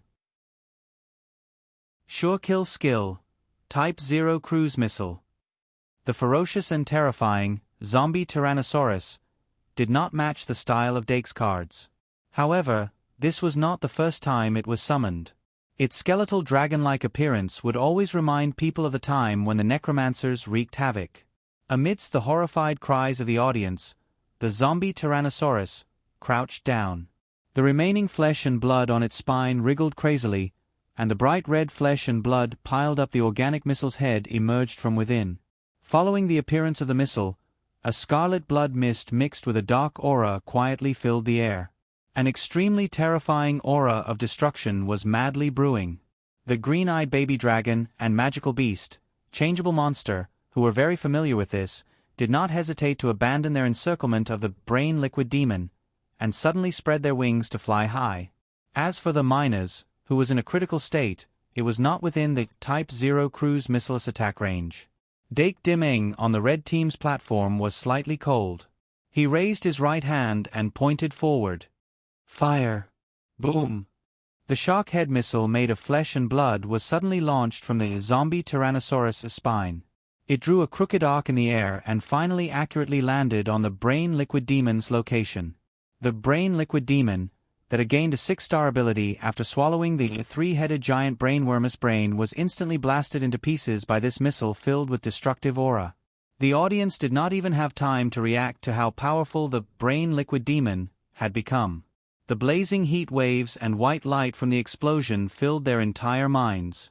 Even the audience who had seen it once were still shocked by this terrifying killing move that did not seem like something a 7-star magic guide elf could release. Many people endured the extreme pain in their eyes and widened their eyes, trying to see the entire process of the explosion clearly. But all they could see was a huge mushroom cloud that covered the entire arena and rose into the air. And the duel arena shook violently because of this. Health, the blue magic guide ball's health has decreased. No one knew who it was that suddenly exclaimed. The audience's eyes suddenly focused on the blue magic guide ball's health shown on the projection. The magic value of the life enchantment had actually dropped from a full 8,000 points to less than 6,000 points. On the blue team's platform, Angus Jeffrey's face was as gloomy as water. He very clearly sensed that the 2 magic guide elves that he had hidden underground had both been shaken to death. The underground cave demonic worm was originally in a state of near death. It was fine if it was shaken to death on the spot. But the underground cave lava had just been summoned. Although it was only a 3-star, it had the higher 3 measurements among the 3 stars. Unexpectedly, the barrier on the ground was unable to save its life. The underground cave larva had just produced an egg when it died an unnatural death. And that insect egg naturally could not escape the destruction of the explosion. The only one that could survive this explosion was the blood-winged demonic worm, in its petrified state. Although the bronze snake lens had petrified it, it had also greatly increased its defense. Before it was completely petrified, it had used insect transformation. Although it could not break the petrification, it had actually increased its 3 measurements to a certain extent. And the petrified outer shell of the bronze snake lens had a considerable degree of damage reduction ability. Originally, petrification type skills could be used to protect itself. Among them, the most famous monsters that could petrify themselves to defend against attacks were the legendary gargoyles. But even so, dense cracks still appeared on the surface of the petrified outer shell. The blood-winged demonic worm inside was also severely injured. And the petrification effect of the bronze snake lens had finally reached its peak. The blood-winged demonic worm was an 8-star 3rd-tier magic guide sprite. Although the bronze snake lens was strong, it could not produce a complete effect on 3rd-tier magic guide sprites. Its target was actually the 2nd-tier magic guide fairies and those below it. Against 2nd-tier and below magic guide sprites, its petrification effect could last for a full 5 minutes. And above that, the duration of the effect would be greatly reduced. In fact, even if this explosion had not happened, the duration of the petrification effect was almost up. Therefore, when the aftermath of the explosion dissipated, the huge mushroom cloud gradually disappeared, and the scene could be seen a little more clearly. Angus Jeffrey, who had originally fallen to the bottom of the valley, seemed to have seen the light of dawn. He discovered a trace of hope in this hopeless situation. Drip. Battle Stage 7. 30s. It's not over yet. The corners of Angus's mouth opened, and he finally revealed a sinister and twisted smile. The dust from the explosion floated in the air, and the field of vision was not good. The figure of the blood-winged demonic worm could be faintly seen. It was very likely that the Dake Dimming had not realized it. This might be an opportunity. Then, he lowered his head and looked at the 2 magic guide cards that he had just obtained. Then, his eyes turned black, and his smile became even more sinister. It's finally here. Cry, cry, sob. In the name of Angus Jeffrey, I summon the Skull of Despair. Whistling black smoke came out of the magic guide card in his hand, and it turned into the vague outline of a skull. The Skull of Despair dragged its long tail and quietly floated toward the blood-winged demonic worm that was struggling out of the shattered petrification shell. The other card in Angus Jeffrey's hand emitted a dark glow. 8. 5 of 139. As of last night, the monthly ticket reward is 11 chapters. I won't open a new chapter. I wanted to finish it in one go, but I don't have enough time. Requesting monthly tickets. Chapter 699. The Skull of Despair was born in a battlefield where corpses were piled up, or in a cruel and terrifying grindstone of flesh. It was a special kind of demon created by humans, a terrifying existence that was half skeleton and half ghost. In the demon army, there was once an army of ghouls led by the Skull of Despair. This army would always appear after a battle to fight for corpses with the necromancers. The greatest ability of the Skull of Despair was to control corpses. If the corpse was in good condition, it could even revive it in a short period of time. This ability was still retained after the Skull of Despair was refined into a magic elf card, but because the body of the magic elf would dissipate into magic power after death, the target of its control was usually in a near-death state. Moreover, due to the limitations of its status, it could only completely control the first-tier magic elf of the opponent and its own second-tier magic elf. If the near-death magic elf belonged to the third tier, it could only partially control it. In fact, under such circumstances, the Skull of Despair was usually treated as a blood bag, because while it controlled the target, it would inevitably recharge the target, allowing it to recover from a near-death state to a relatively complete state. For the Archmage himself, the change in the main consciousness of the magic elf was the least of his concerns. Remember the website, VIP Kanchu. VIP because whether it was the Skull of Despair or the near-death target that was controlled, they were both his magic elf. A woo! The Skull of Despair let out a howl that sounded like the cry of a ghost the moment it activated its sure kill skill, and then suddenly burrowed into the back of the blood-wing bug demon's head. This magic elf that had narrowly escaped death was instantly controlled, and a surge of magic power flowed in with the completion of the control, quickly repairing the damage done to the blood-wing bug demon's body. The blood-wing bug demon reopened its eyes in this scattered smoke and dust. However, it did not rush out of the smoke and launch a surprise attack on Dake's magic elf or magic orb. Instead, it continued the sure kill skill that it had used before, insect transformation, and controlled the rapidly expanding bloodwings to wrap its body further, turning its body into an egg shape. Then, just like how the primordial dragon hatched from the primordial dragon egg. Blood-winged insect demon. The blood-winged insect demon, controlled by Skull of Despair, had hatched from this egg. When it spread its blood-red wings again, its three attributes skyrocketed at the same time. Its overall strength surpassed 1 star, and it temporarily transformed into a 9-star magic elf. And on the red team's platform, Dake Dimeng had already drawn his cards at the beginning of the 7th round. Moon God Soul Eye, Fantasy Beast. Ibu, from his perspective, Curse Cage, Sabegu, which evolved into Curse Cage, Zombie Tyrannosaurus, had already killed all of Angus Jeffrey's magic elves in an instant. If he wasn't mistaken, Angus Jeffrey's magic ball should be stuck in the ground and he couldn't control it. Curse Cage, Zombie Tyrannosaurus, still had one, Oblivion Hunting Bird, left. It was enough to deal a devastating blow to the blue cube magic sphere buried underground.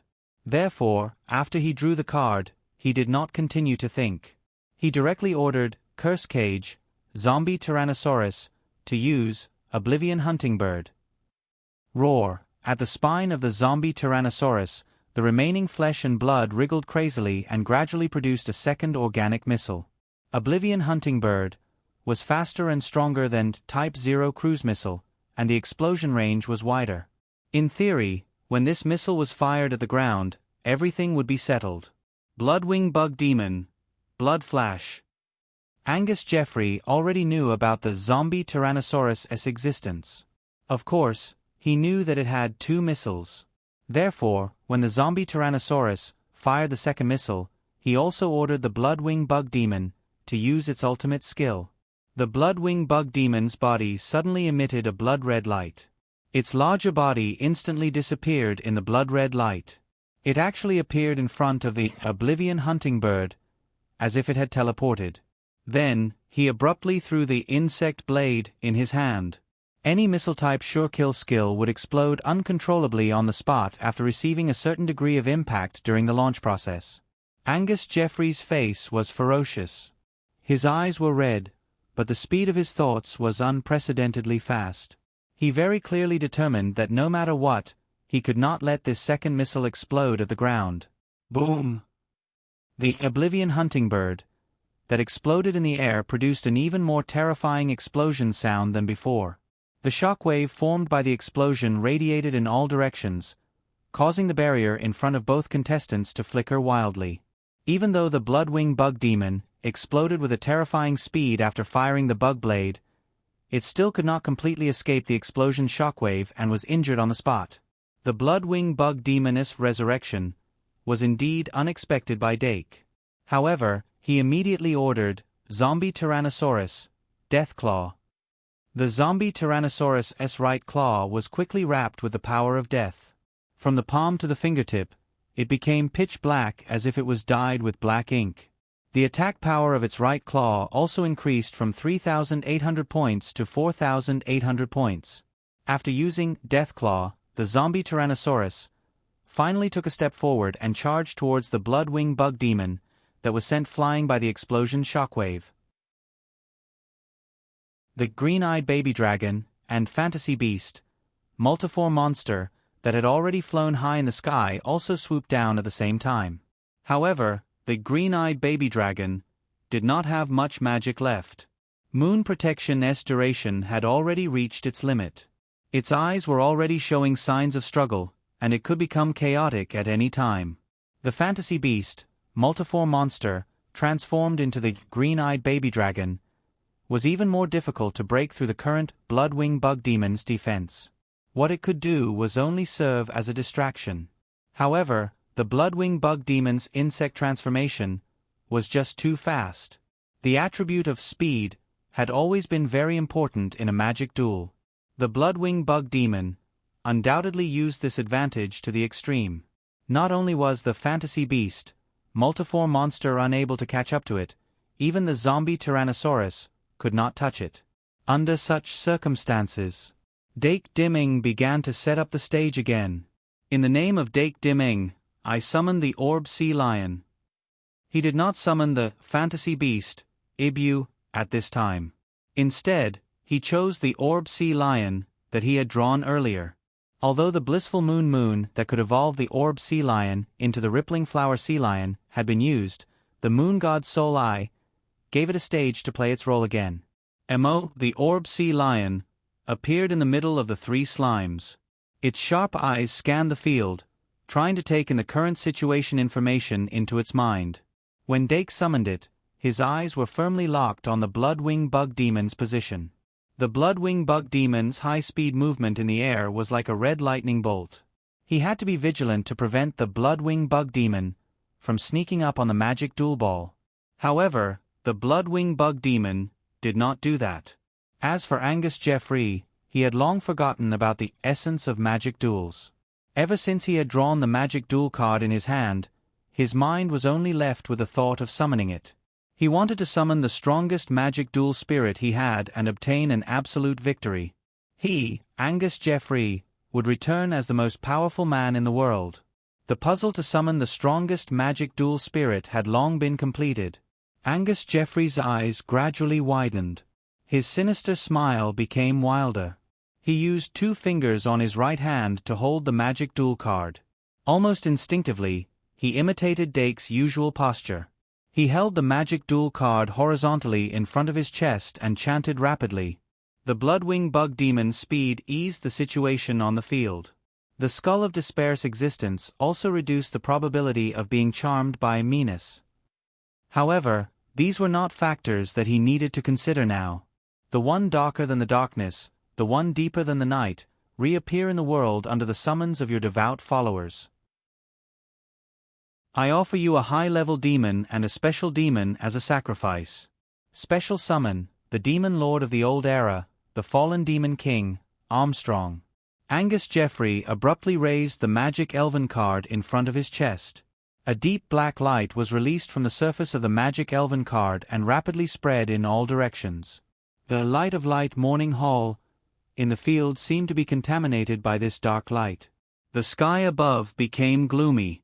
The bloodwing bug demon that was fighting the zombie Tyrannosaurus and the skull of despair that was controlling it suddenly turned into light after this strange phenomenon occurred. Even the upperclassmen in the ring did not expect Angus Jeffrey to choose to offer the bloodwing bug demon and the skull of despair as sacrifices at this time. However, as soon as this thought popped up in their minds, another thought that was even more difficult to understand quickly flashed through their minds. An 8-star bloodwing bug demon and a 3-star skull of despair. Is he going to sacrifice and summon an 11-star magic dual spirit? Impossible! No matter how good Angus Jeffrey's hidden talent is or how much resources he has, it's impossible for him to create an 11-star magic dual spirit card in his 5th year. Absolutely impossible. The upperclassman's eyes were filled with fear.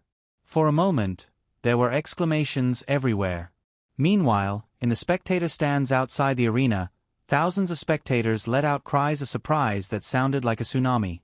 At this time, the other matches that were going on in the open-air duel hall had long been ignored.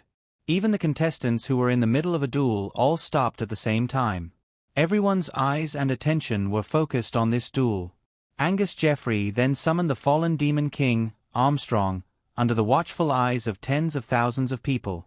On the red platform, Dake Dimeng activated Moon God's Soul Eye at the same time. The gathered prayers shall become a new silver moon. Become a shining silver moon, armed evolution, Moon God. The shadow of the Moon God's soul appeared behind Ball Sea Lion, and suddenly opened its arms to embrace it. The silver moon released from the Moon God's mirror surrounded Ball Sea Lion's body, causing a drastic change in its life form. Ball Sea Lion's appearance gradually evolved from a small sea lion to a humanoid form that was similar to a woman's. When the silver-white armor appeared one by one around its body, it immediately opened its arms and quickly put it on.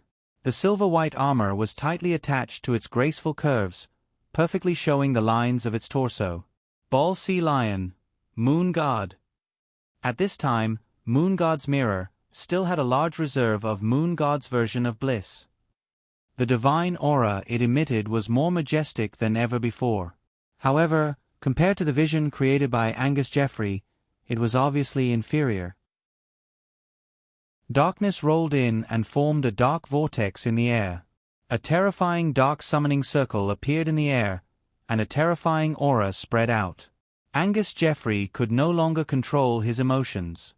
He slammed his hands on the table and shouted, "Come out, Demon King Emu!" This time, the word Demon King was clearly amplified by the loudspeaker and spread throughout the entire arena. The audience from all over the world clearly heard this sensitive word. Professor Shi Erfu, who was on his way here because of Professor Li Li's message, frowned. The staff in charge of the barrier was already considering whether or not to activate emergency measures. Dake, who was facing Angus Jeffrey, couldn't help but look shocked. Even though he knew that Angus Jeffrey was related to the Nameless Book, he still didn't expect Angus Jeffrey to be able to create Demon King. Demon King Emu, Dake quickly repeated. That's not the name of the previous Demon King. He had specially searched for information related to the Demon King. However, the existence of the demon race had spanned several eras, and there were as many Demon Kings as there were stars in the sky. It was impossible for him to call out the names of all the Demon Kings. To be honest, he didn't have any impression of this Demon King, Amu. However, he couldn't control the curiosity in his heart. It doesn't matter which generation the Demon King is. How did Angus Jeffrey summon the Demon King? Dake's brain worked quickly, and he saw that the zombie Tyrannosaurus had already rushed towards Demon King Emu without hesitation. Although the aura emitted by Demon King Emu was terrifying, excluding the negative aura, its star level wasn't as high as imagined. It wasn't even a 4th-rank magic elf.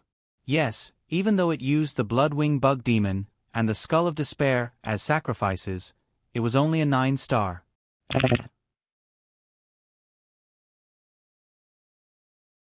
Chapter 700. Angus Jeffrey had summoned the Demon King. Even though the war had ended more than 10 years ago, anyone who had experienced that era would not be able to forget the fear and pain brought about by the Demon King. Moreover, just a few months ago, the Holy Church had used the corpse of the Demon King to make its presence known. Perhaps the only thing that made the spectators' expressions slightly better was that this Demon King was not the other Demon King. After that, the people who had calmed down from their shock realized that the so-called Demon King Amu was in fact just a magic elf. It was not the real Demon King.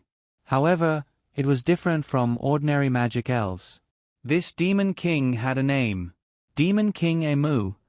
The people of the Holy Church who were hiding in the audience suddenly recalled the name Amu. Their originally very ugly expressions became even uglier. If there was an organization in this world that had the deepest understanding of the demon kings of the past, it would definitely be the Holy Church. In the Holy Church's Mystic Arts Academy, there were even students who could recite the names of the demon kings of the past like they were reciting 100 family names. Website: https://m. Vipkanchu. VIP. Among the many names, Amu belonged to a very special category.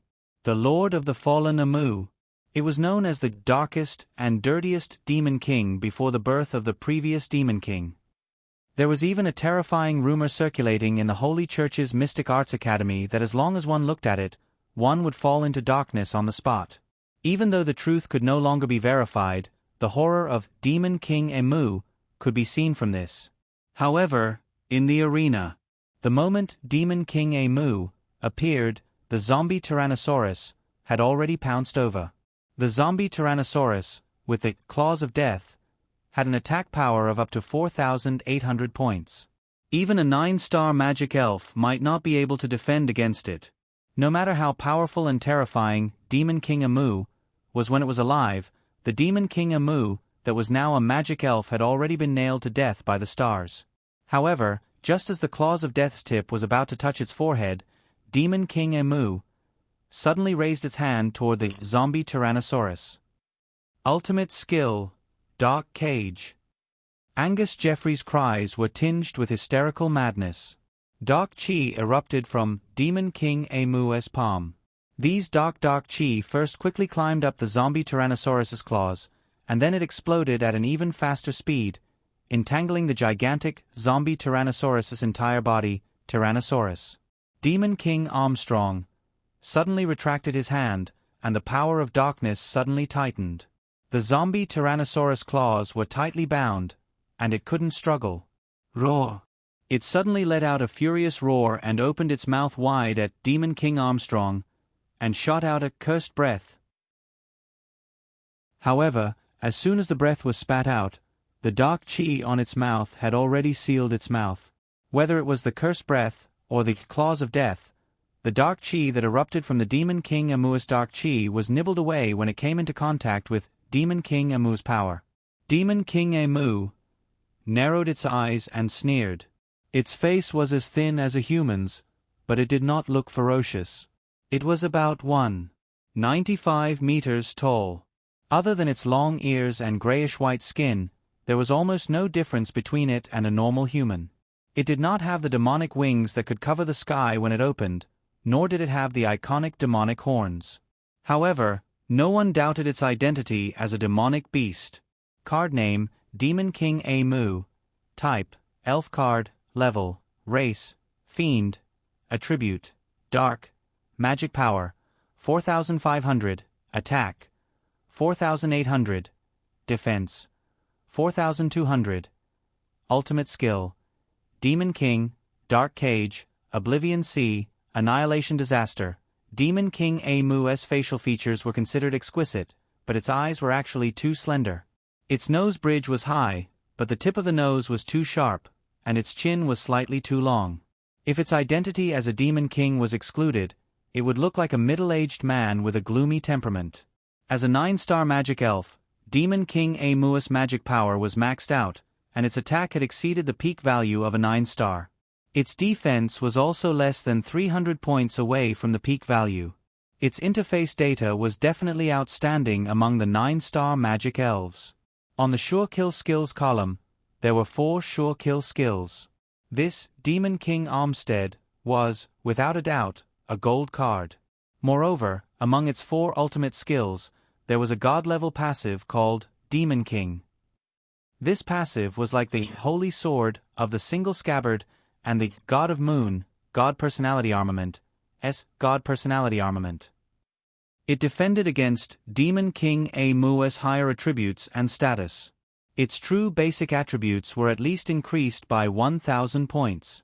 Although it was only a 9-star magic elf, this Demon King Mu had extremely high strength that was comparable to a 4th-tier magic elf.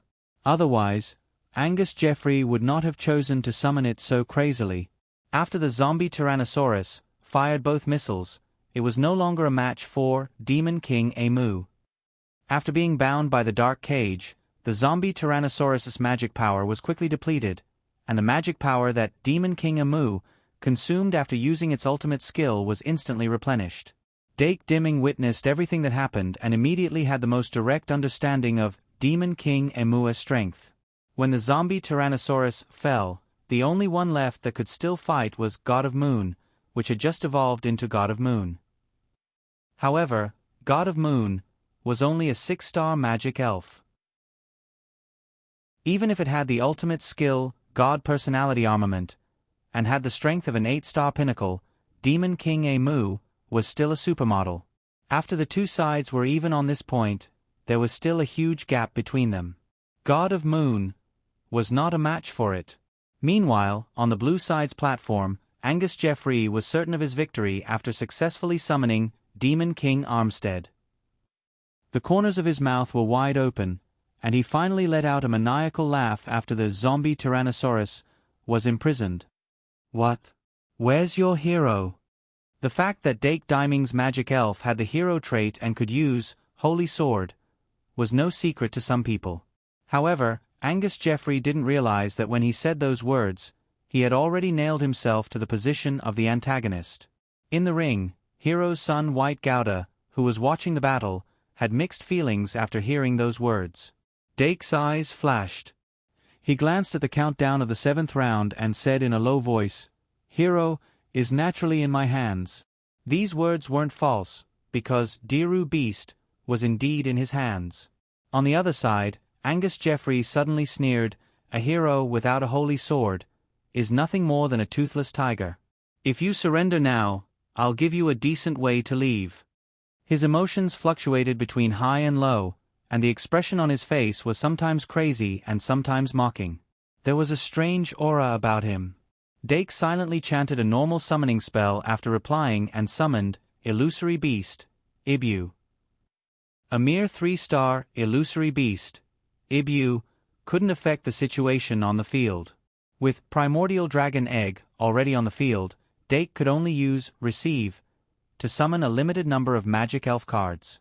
However, Illusory Beast, Ibu, still responded to his command and used Receive the moment it appeared.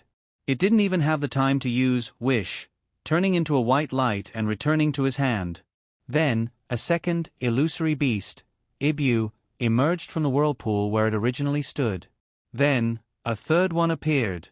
When the third Illusory Beast, Ivan, was also swapped out, Dark immediately ordered it to use Receive to summon the Illusory Beast, Ever-Changing Beast, from the 3-star Magic Fairy. He didn't add the other Illusory Beasts into the deck. After doing this, there weren't many Magic Elf cards left in the deck. Reducing the number of Magic Elf cards left in the deck would increase the probability of drawing the card he needed. Although Demon King Mu was only a 9-star Magic Elf, it was unprecedentedly powerful. However, it wasn't as if Dake didn't have any trump cards in his deck that could deal with it. The most classic example was the Dream Demon. The Dream Demon had the godly skill, Same Fate, which allowed it to perish together with the other party. However, Dake judged from its aura that Demon King Mu might have a passive sure kill skill that increased hypostasis. If it was 2 ranks higher than the Dream Demon, it was unknown whether Same Fate could be fully unleashed. Therefore, in this situation, he chose another way to deal with it. When the second Illusory Beast, Ever-Changing, was pulled into the field by Receive, Dake once again summoned Illusory Beast, Ibu, at an extremely fast speed. Then, Illusory Beast, ever-changing, transformed into Illusory Beast, Ibu, on the spot and used Receive again. In the blink of an eye, the third Illusory Beast, ever-changing, was also pulled into the field. Then, this Illusory Beast, ever-changing, once again used Transform, and transformed into Illusory Beast, Ibu, before using Receive again. This time, a dark green spirit-type magic elf, Dream Demon, was summoned. 2 Illusory Beast, Ibu, and 2 Illusory Beast, ever-changing, and 1 Dream Demon. In the last 10 seconds of the 7th round, Dake reduced the remaining 23 magic elf cards to 18. In the 8th round, he would draw 2 magic elf cards from the remaining 18. Battle Stage 8. 30s. Following the sound of the round changing, both sides. No, only Dake Dimming drew a card again. Angus Jeffrey stood on the blue side's platform without moving. On one hand, he clearly knew that he had already summoned the strongest magic elf in his deck. On the other hand, he was clearly too excited. A futile struggle. He watched as Dake Dimeng kept summoning and switching magic elf cards at the end of the 7th round. He only felt that he was in a panic, and his heart was filled with a sense of superiority that he had not felt for a long time. The arrogance that was hidden deep in his heart because of the consecutive attacks came out once again. He only ordered Demon King, Mu, to continue attacking. In his eyes, one of Dake Dimeng's trump cards, the 7-star magic elf, Zombie Tyrannosaurus, was completely killed by Demon King, Mu, at the end of this round. As the Zombie Tyrannosaurus left the field, the dark aura that overflowed from Demon King, Mu's body became even more terrifying. Although Angus Jeffrey did not continue to draw cards, he did not waste time. After Demon King, Mu, completely killed the Zombie Tyrannosaurus, he immediately ordered it to use the next ultimate skill. Let the darkness descend. Let the world sink. Mu, use Sea of Oblivion. The fallen Demon King turned around to look at him, then turned back to look at the group of ants on the opposite side. Then, it suddenly raised its right hand with its palm facing upwards. The power of darkness instantly exploded from its palm, and circles of ripples rapidly spread outwards, like a whirlpool, like a tidal wave.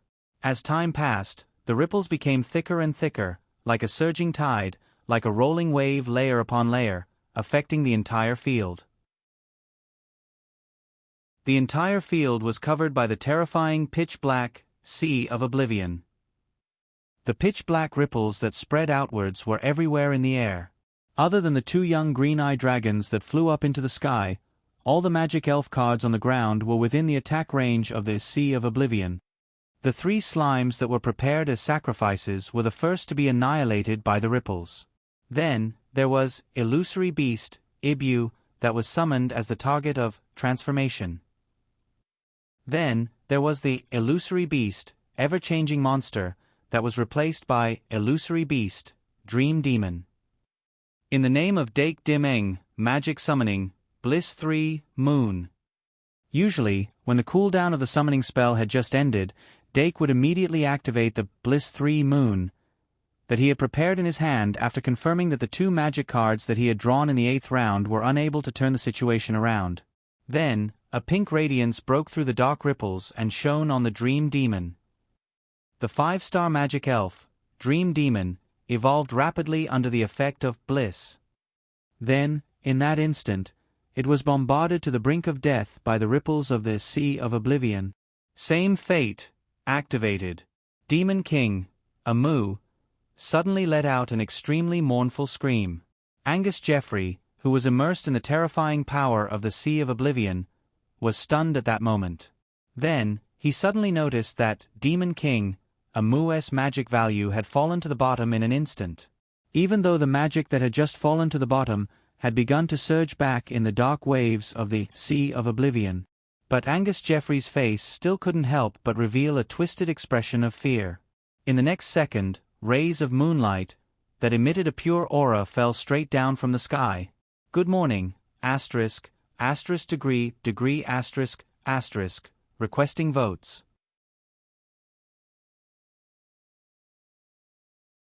Chapter 701. Nothing could describe Angus Jeffrey's emotions in that instant. The magic power of Demon King Amu suddenly fell to the bottom and continued to surge back, just like Angus Jeffrey's current state of mind. His heart was still beating crazily, and his expression was twisted and ferocious. He could not recover for a long time. At this moment, the 12 moonlight that suddenly fell from the sky were nothing. Angus Jeffrey knew very well that this was the sure-kill skill of Moon God. Normally, he would try his best to avoid the 12 consecutive beams of moonlight. However, his magic guide sprite was Demon King Amu. When written in a 9-star novel, it was read as an 11-star Demon King Amu. Lunar Eclipse, the sure-kill skill that Moon God had released in order to completely end Demon King Amu. Although it was powerful, it was nothing more than an itch for Demon King Amu. Demon King Amu's magic power continued to surge back. Regardless of whether it was a Demon King or not, a magic guide sprite with a name would definitely have an extremely strong exclusive ability or unique characteristic related to this name.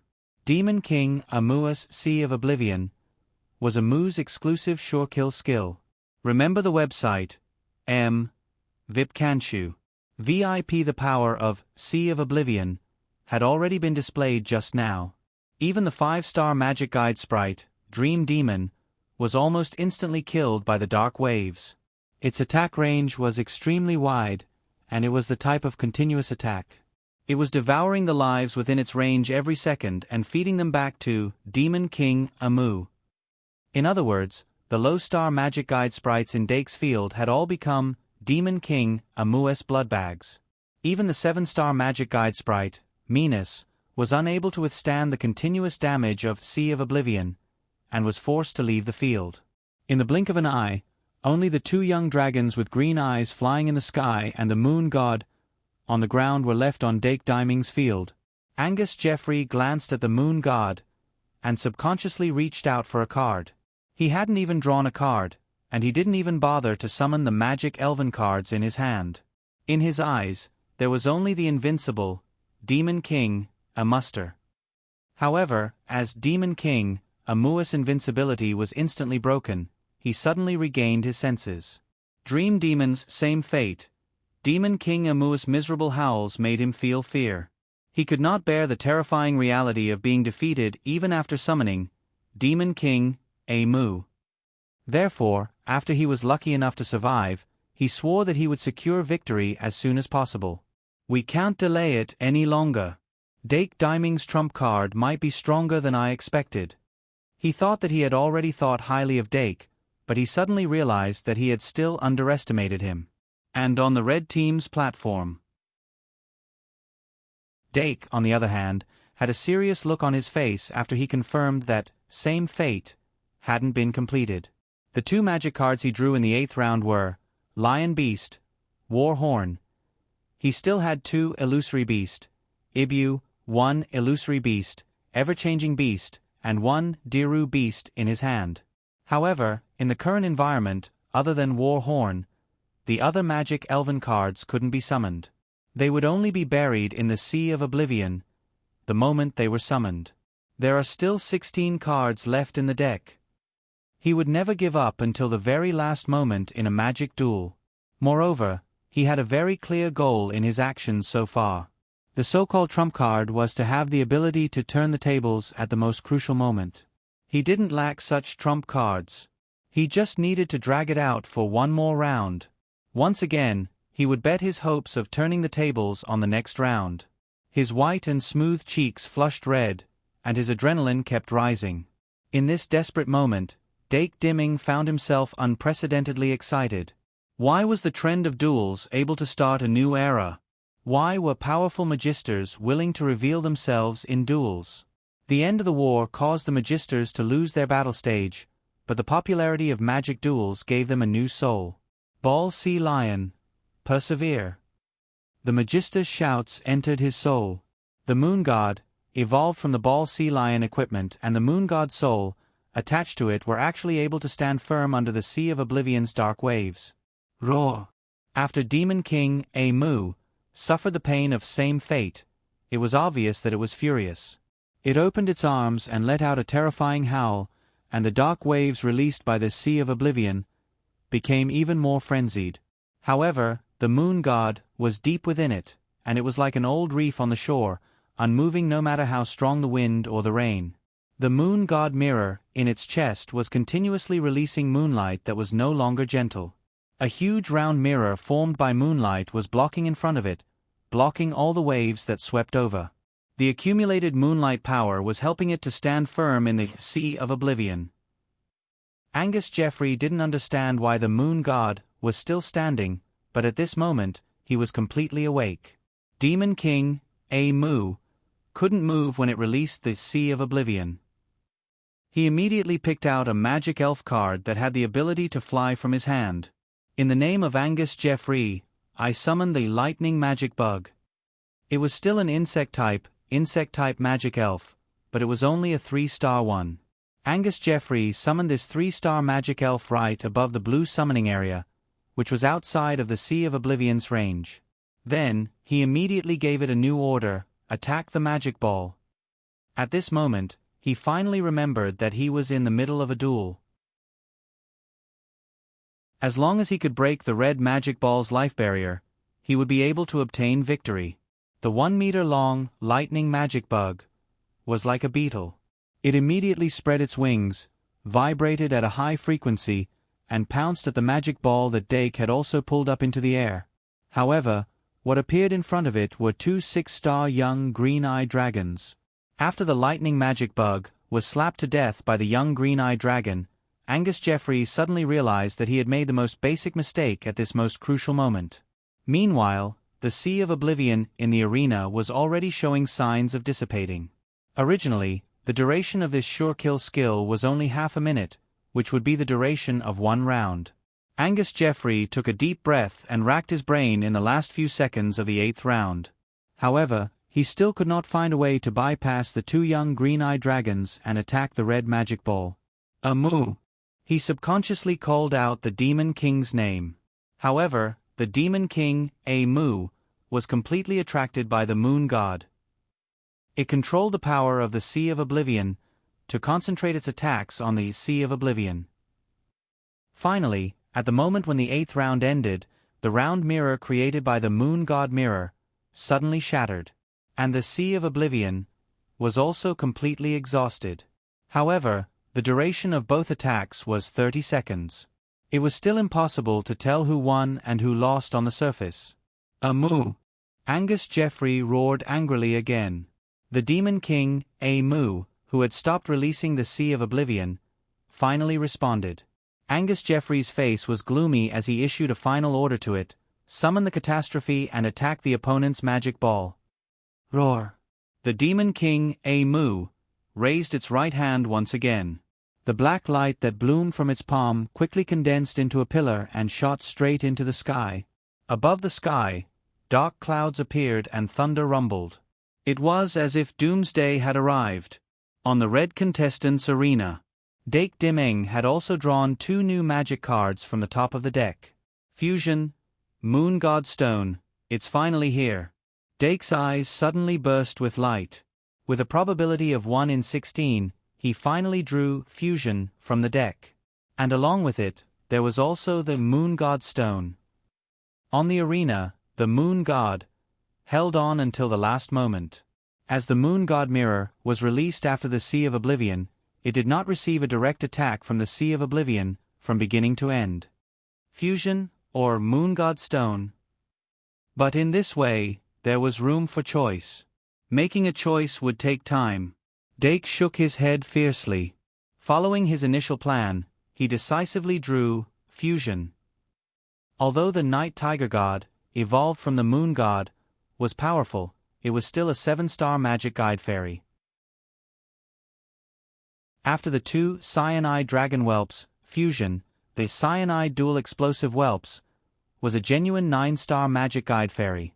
Although the cyanide dual explosive whelps did not have a passive sure kill skill that increased its overall size and hypostasis, Dake did not think that it would be worse than the Demon King, Amu.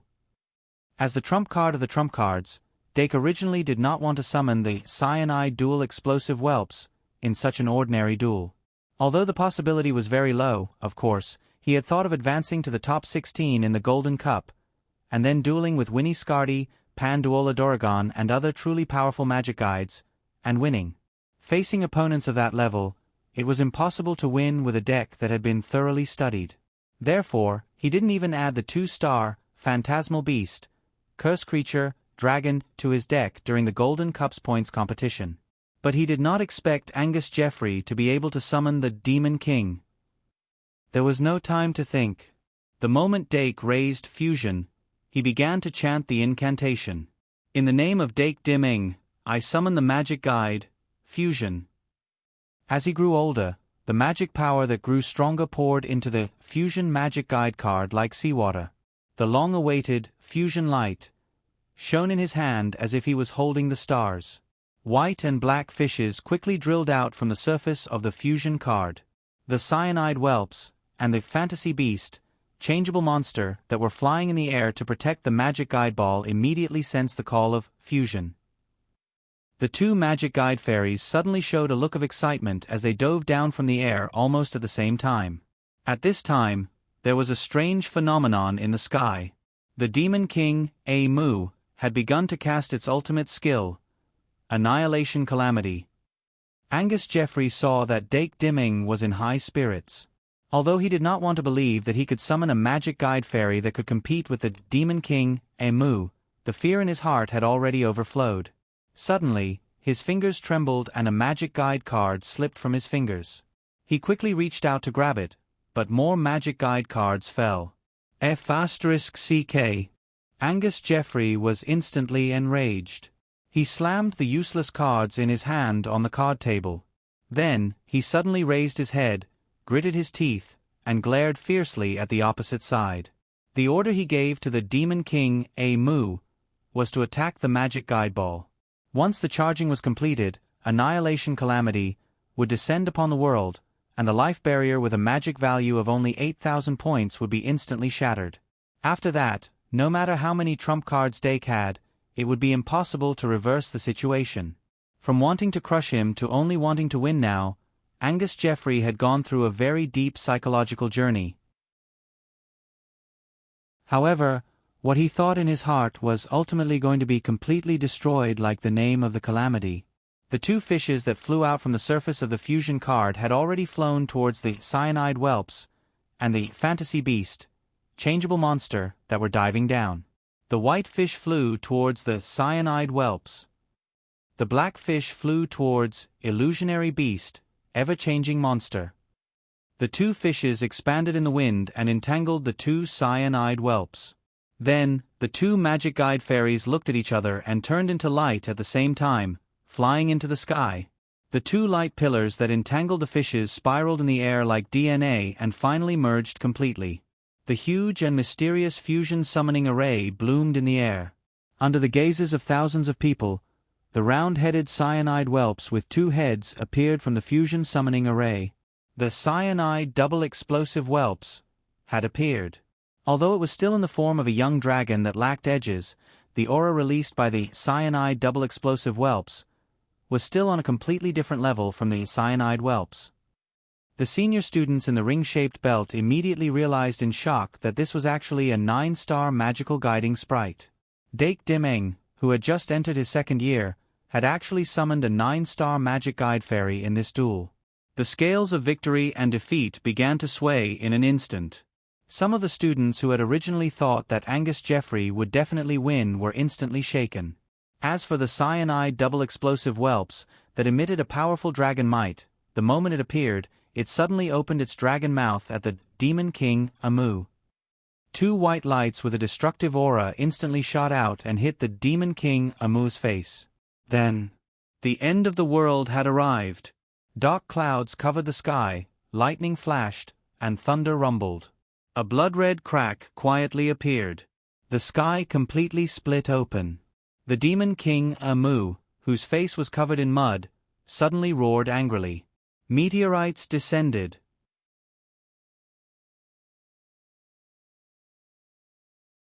Chapter 702. Boom! The sky seemed to split open. A huge meteor burning with black flames forced its way out of the crack, and then fell rapidly. The meteor had a diameter of more than 10 meters, the flames around it burning for dozens of meters, and there was a long trail of fire behind it. The scene of the huge meteor falling from the sky made the older audience members who had been calm for more than 10 years recall the despair of the most intense war. At that time, people were like ants, and their lives were like grass. The flames summoned by the demon race warlocks burned the sky, and the huge meteor destroyed cities. It was just like now, the end of the world. Green Eye's double explosive dragon whelp. In this terrifying scene of destruction, the golden-haired young man's voice pierced through the sky. At the same time, the green-eyed explosive baby dragon, that had both the consciousness of illusory beast, ever-changing monster, and green-eyed baby dragon, suddenly raised its head. The two dragon heads moved in unison, and the 4 dragon eyes shone brightly. Its spirit was highly concentrated. Dragon's reverse scale. As the name of the sure kill technique resounded through half of the arena, the dragon head that belonged to the consciousness of the young blue eyes dragon suddenly opened its eyes wide. The reverse scale under its jaw instantly shattered, and a blood-red color surged up from the depths of its eyes. That pair of dragon eyes that were filled with pressure actually became as deep as a sea of blood. 1 second to remember. https://m. Vipkanchu. VIP. At the same time, the dragon head that belonged to Magical Beast, Multiform Monster, was still clear-headed, and it was not the kind of clear-headedness that kept its bottom line, but it was completely clear-headed. The moment the blue-eyed baby dragon activated the dragon's reverse scale, it automatically gave up the ability to control its body.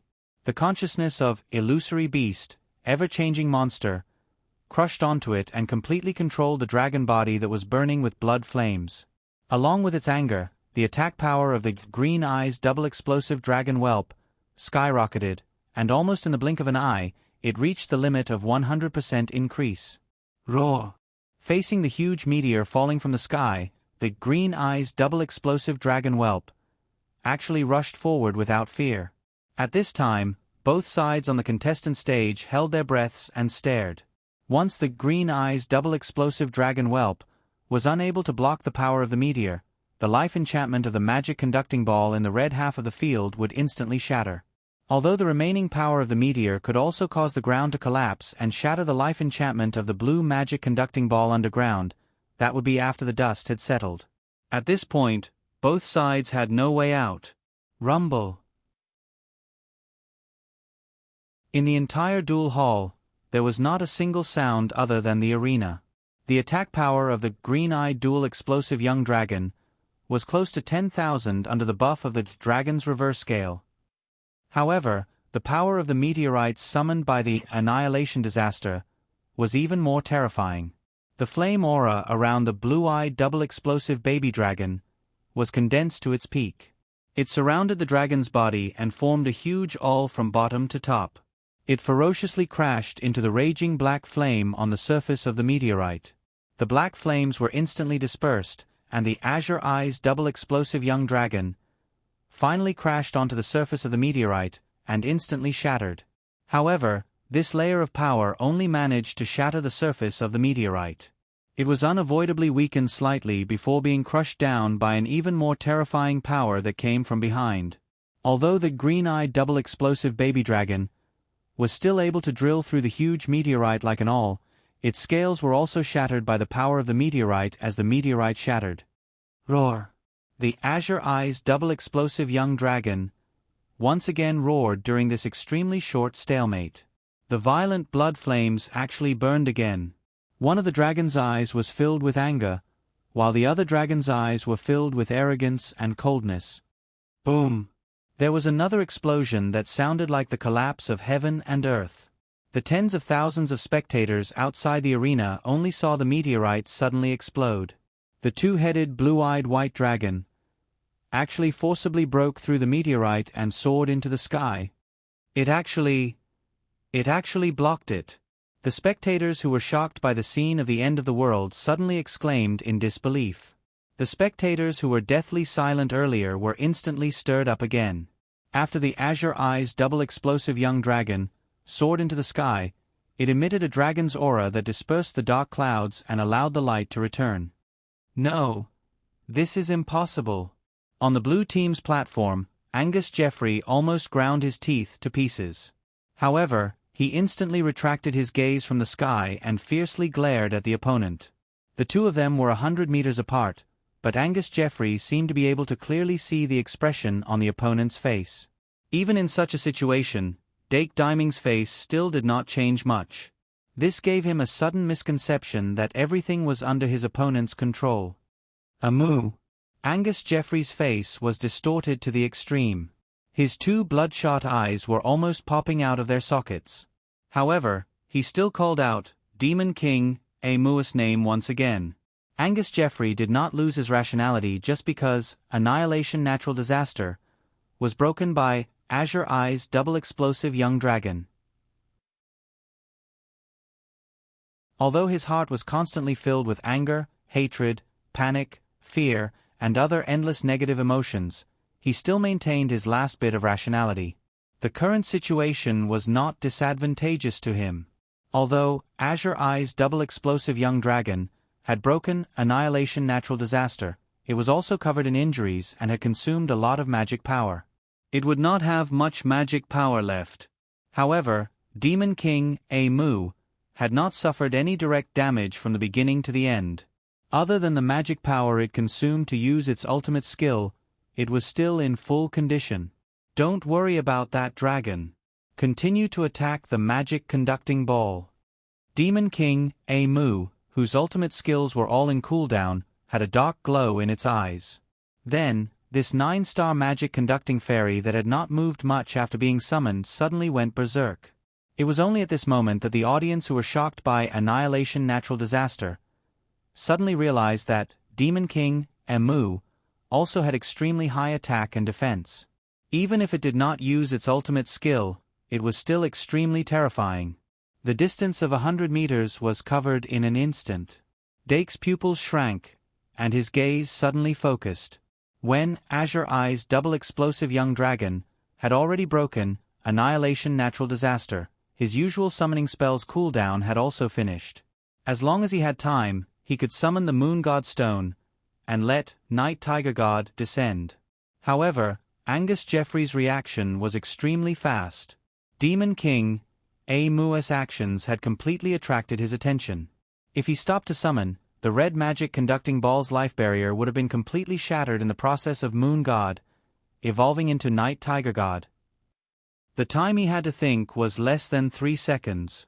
Dake's eyes suddenly released an extremely cold light. Then, he did not hesitate to give the order, double-dimensional. Explosive slash. Azure Eyes double-explosive young dragon, which had rushed into the sky to smash the meteorite, suddenly turned around, lowered its head, and looked down at the ground. Then, the head that belonged to Fantasy Beast, ever-changing monster's consciousness forcibly controlled the energy in its body to gather at a high level in its claws. An extremely terrifying snow-white light erupted from the 2 dragon claws in an instant. It was as if 2 bright suns had appeared in the sky. The gaze of the green-eyed dual-explosive young dragon suddenly retracted and locked onto the body of Demon King Armstrong, who was charging out in an explosive manner. In the next moment, the white light on the dragon's claws turned into an arc. A snow-white light blade was released from the 2 dragon claws. The 2 light blades formed a cross in the air and almost instantly crossed space and landed on Demon King Amu, who was already in front of the magic conducting ball. The cheers of the audience outside the arena had just risen at this time. Most people's minds were still stuck in the previous collision between the dragon and the meteorite. However, compared to the previous situation, the momentum was slightly smaller, but the situation was more dangerous had already appeared. Without a sound, the space where the light blades crossed was completely torn apart.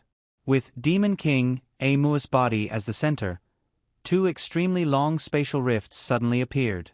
Almost at the moment when the spatial rifts appeared, Demon King Amu's mana seemed to have disappeared into thin air and instantly bottomed out. Its extremely terrifying defense under Demon King's passive buff was like paper in front of double-dimensional explosive slash. Moreover, its own attack was unable to form a collision.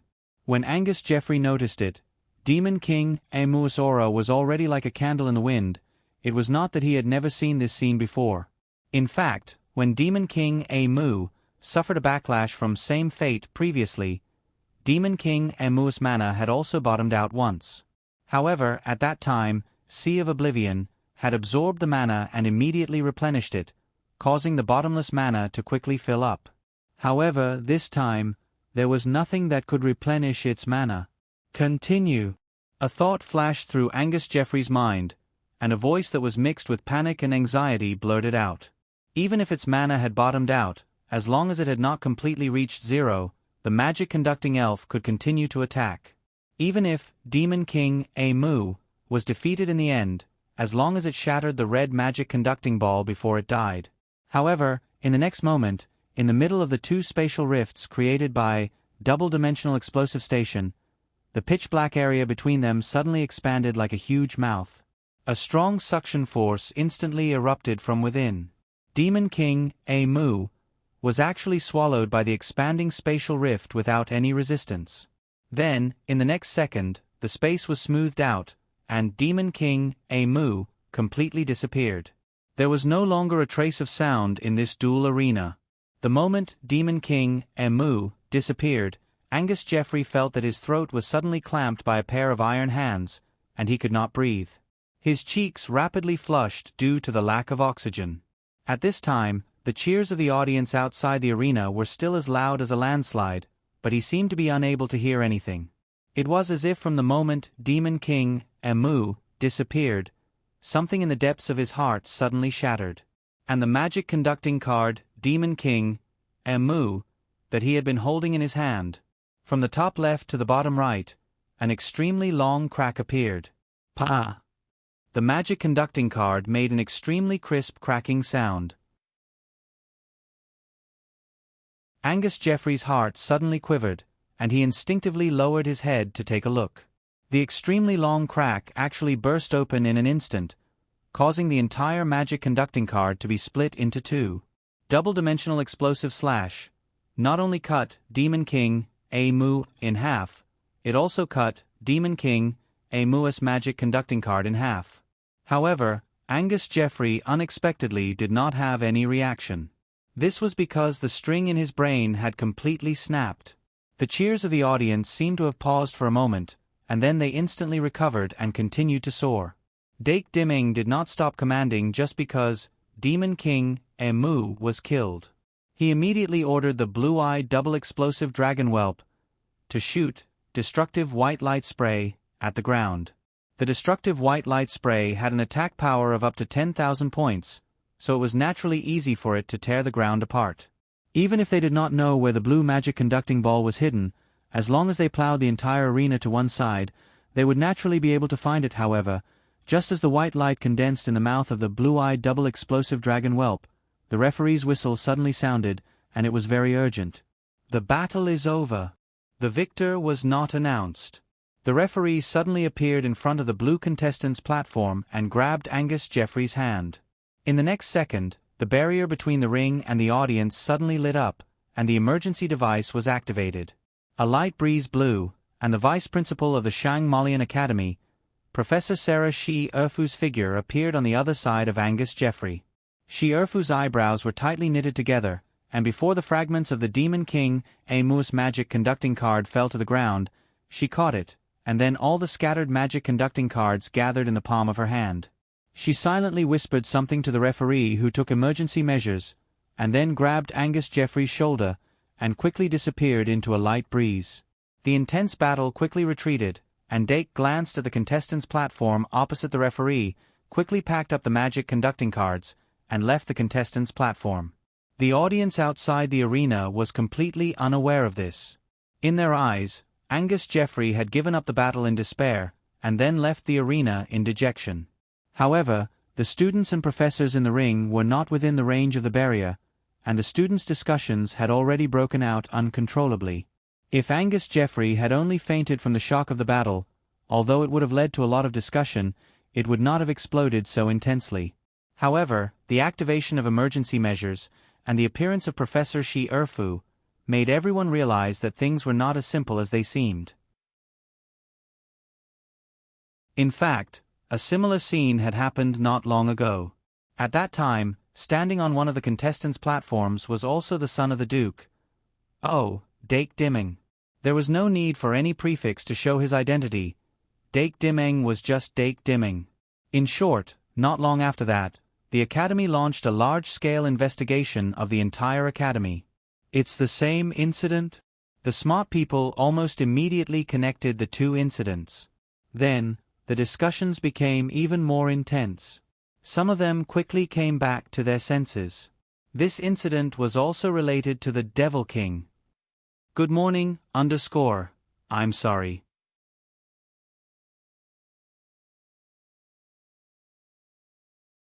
Chapter 703.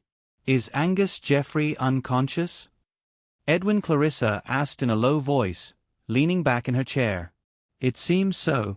Mike Owen, who was sitting beside him, responded with a solemn expression. Although I think he is indeed the kind of person who has nerves thinner than paper, it seems that there is another reason. Edwin Clarissa smiled and shook his head. I don't know if Earl Jeffrey sent anyone to watch his son's duel. If I let him know Angus's performance in this duel, his expression should be very interesting, right?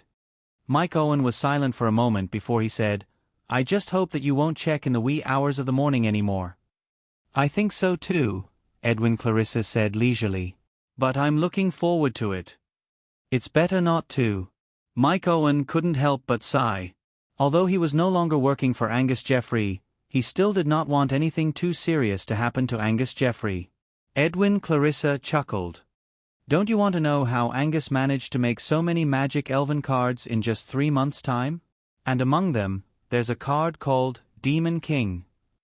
Mike Owen took a deep breath and said, This is not normal. Of course.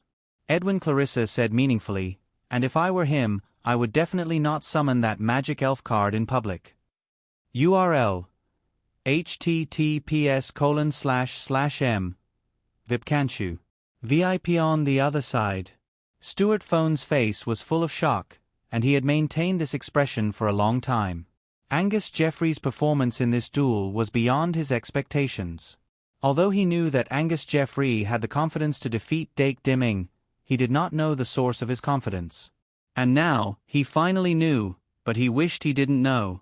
Even though the magisters of the Shang Malian Academy would not reject the fiend species, they would not reject the fiend species. However, cultivating a fiend seed and cultivating a demon king were two different things.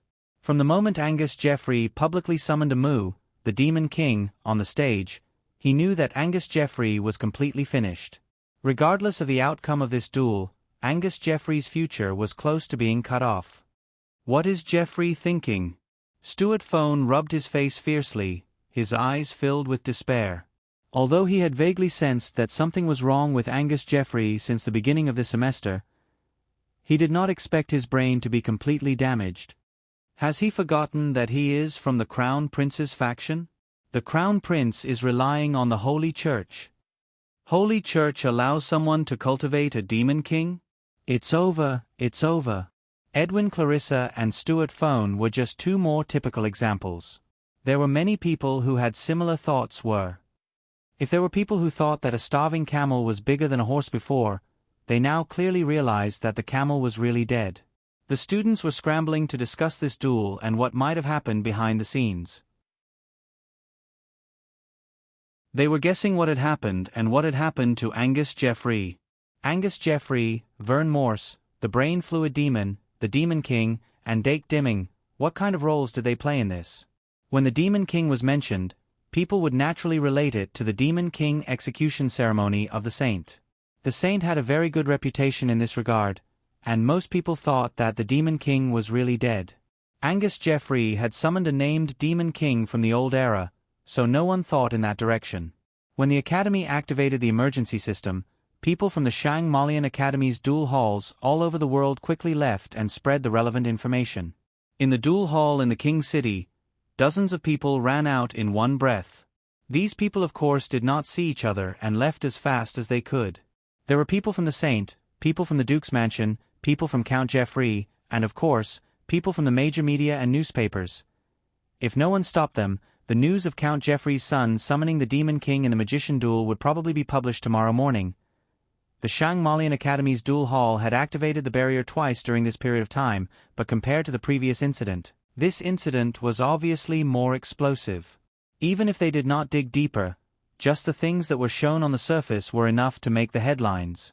At the same time, Dake Dim Eng, who had come down from the contestant stage, walked slowly in the contestant passage. Behind him was the Green Eyes double-explosive dragon whelp that had not yet been released from the fusion. I searched high and low for it, only to find it without any effort. Well, according to Professor Midya's prophecy, there must be other twists and turns in this incident. But thinking about it carefully, Angus Geoffrey does seem to be very consistent with the previous hypothesis. He has a very high level of skill and talent, and even has resources that ordinary people can't get, but his will is relatively weak. But the strange thing is, why did the flower card not react? Did he not use the flower card? Dake's face was full of doubts, and he lowered his head to think. During the duel, although he noticed something, he did not think too much about it. Now that the duel was over, he finally had the time to think carefully. But the more he thought, the more doubts he had. He gradually walked out of the passage and went straight to the castle. Let's go to the infirmary first. Angus Geoffrey had been taken away by Professor Shi Erfu. And according to Professor Shi Erfu's personality, he would definitely send him to the infirmary for a checkup. If he went to the infirmary now, he should be able to meet him. Well, there's no hurry. Dake looked back at the green-eyed double-explosive baby dragon behind him and slowed down his footsteps. Dake did not let the green-eyed double-explosive baby dragon and fantasy beast multiform monster move freely until the green-eyed double-explosive baby dragon was released from its fused state, and he entered the castle. Not long after, he arrived at the door of the infirmary. Ignoring the "Do Not Disturb" sign on the door, Dake knocked on the door. Click. The door of the infirmary opened from the inside, but Dake did not see anyone when he walked in. He locked the door behind him and went into the inner room. Then, he saw Professor Shi Erfu and Sister Kalyen in the inner room. Of course, Angus Geoffrey was also lying on the hospital bed. "Professor, what did you find?" Dake excitedly interrupted the conversation between Professor Shi Erfu and Sister Kalyen. Professor Shi Erfu's eyebrows relaxed, and he said, "There are no parasites like brain fluid demon in Geoffrey's brain." Dake asked curiously, "Is this a good thing or a bad thing?" Professor Shi Erfu said, "It's a mixed bag." Sister Kalyen said, "If there is a parasite, it will be more dangerous, but usually, as long as the parasite is removed, it will return to normal. If there is no parasite, it depends on whether there is a problem with his brain. In other words, if there is a problem, it will be more troublesome." After a while, Professor Ka Zayer rushed in under the lead of Professor Li Li. "It's Geoffrey." Professor Ka Zayer looked slightly surprised when he saw Angus Geoffrey on the hospital bed. Professor Shi Erfu looked at the excited Professor Li Li and said, "Angus Geoffrey summoned Demon King, a muster in his duel with Dake." Professor Ka Zayer looked surprised again and asked, "How many stars?" Professor Shi Erfu said, 9 stars. Professor Ka Zayer frowned and said, "Only 9 stars?" Professor Shi Erfu took out Geoffrey's card deck and handed it to him. With Angus Geoffrey's ability, creating 9 stars magic elven cards is the limit. This is the card deck he used in the duel. You can take a look. Professor Ka Zayer took the card deck and quickly looked through it. The more he looked, the more shocked he became. He suddenly looked up and said, "It should be him." It seems that the book Cameron Macefield mentioned does indeed contain a lot of cultivation methods for demons. Where is the book? Professor Shi Erfu shook his head and said, "It's not with him." "Then it's in the dormitory." Professor Ka Zayer's eyes flashed and said, "We should find it as soon as possible." The unknown book was originally in Cameron Macefield's hands, but it suddenly disappeared. If it was not found as soon as possible, it was very likely that the book would disappear again. If it was picked up by someone else, then their actions would be meaningless. Professor Shi Erfu quickly nodded and said, "Let's split up. Li, I, and Dake will look for the book together. Ka Zayer, I'll leave Jeffrey to you." Professor Ka Zayer turned to look at Jeffrey, who was lying on the sickbed, and his eyes gradually glowed with a golden light. Then he squinted and said, "Come back quickly." A gust of wind blew and surrounded him. Dake felt his body become light and was carried by the wind. He flew out of the infirmary with Professor Shi Erfu. Angus Jeffrey's dormitory was on the 6th floor of the Tower of the House of Aristocrats. As for which dormitory it was on the 6th floor? Just as Dake had this thought, he suddenly stepped on solid ground and entered Angus Jeffrey's dormitory. "It's here." Professor Shi Erfu looked up and said, "It's urgent, let's look for it together." "Okay." Professor Li blinked and immediately rushed to the nearest bookcase. Doc glanced at his surroundings, but his heart was filled with doubt.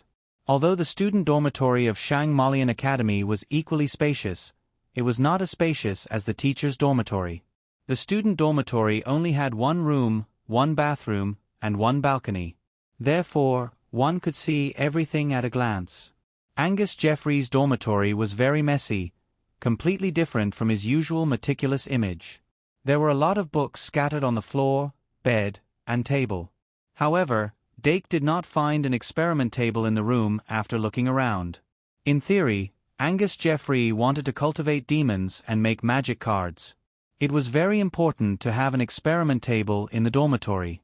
Moreover, if the experiment was carried out in the dormitory, it would be more confidential.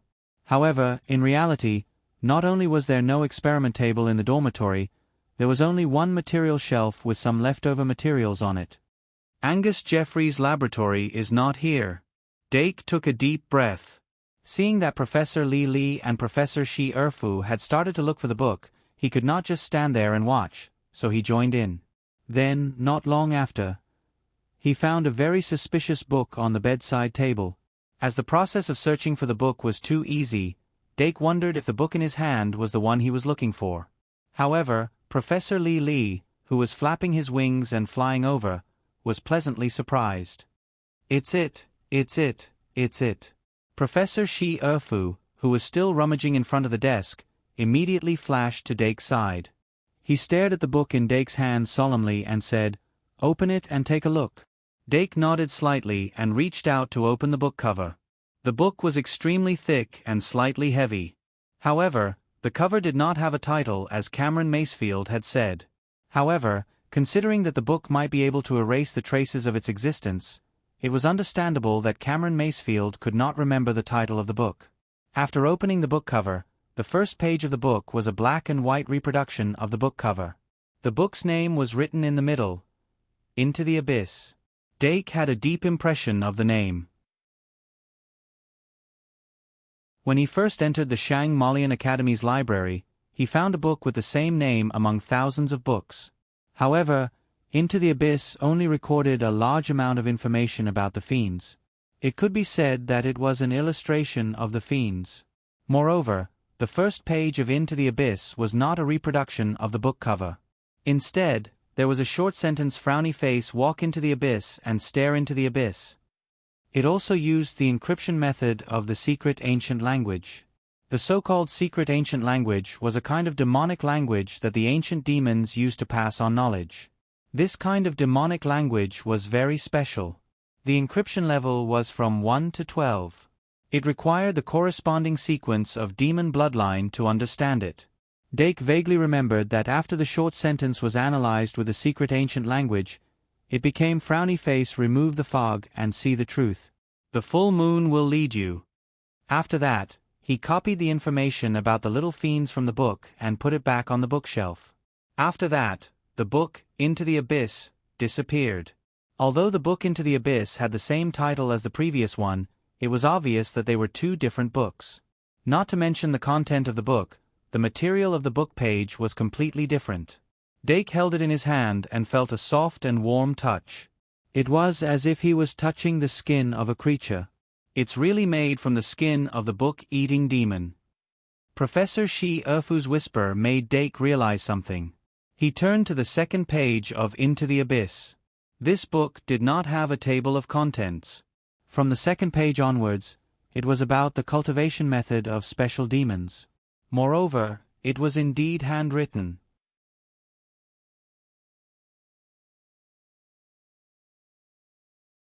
Chapter 704. Who wrote this book? Looking at the content of the book, the three people in the room looked at each other. The three of them saw the same content. The font used in the book was a modern font. At least, there was no mystery in the content of the book. Dake frowned slightly and quickly flipped to the next page, then the next page, and the next page. When he was halfway through the content, he suddenly looked up and whispered, "Found it." Professor Li immediately leaned over and looked with wide eyes. Professor Shi Erfu read softly, "The cultivation method of fallen. Demon King Armstead was a fallen demon. Fallen were high-sequence demons that were not inferior to vampires, and their lower limit was higher than vampires. Remember, https://m. Vipkanchu. VIP. Even the lowest fallen had the rank of Vampire Viscount.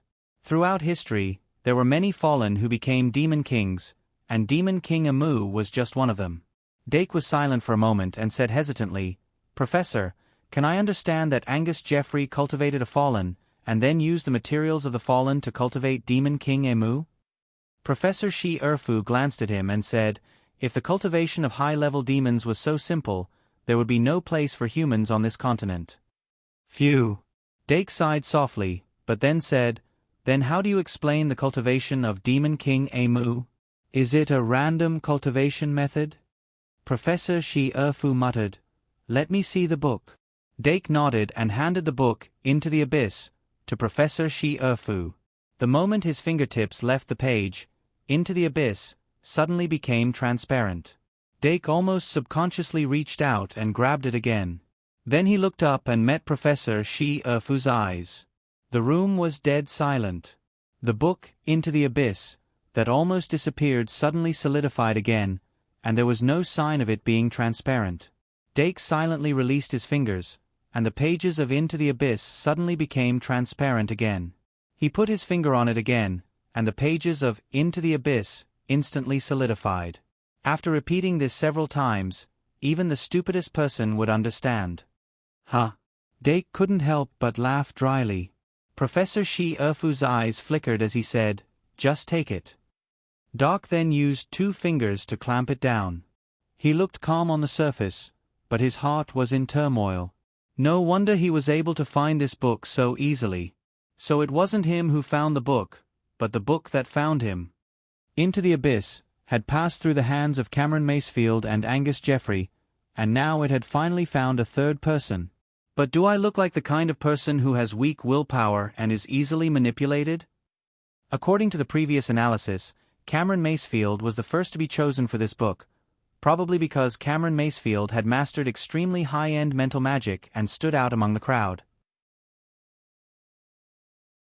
After that, it gave up on Cameron and disappeared because Cameron's mental defense was very tight and couldn't be penetrated, so it couldn't be manipulated. Therefore, Dake deduced that it would choose a person with a weaker mental willpower.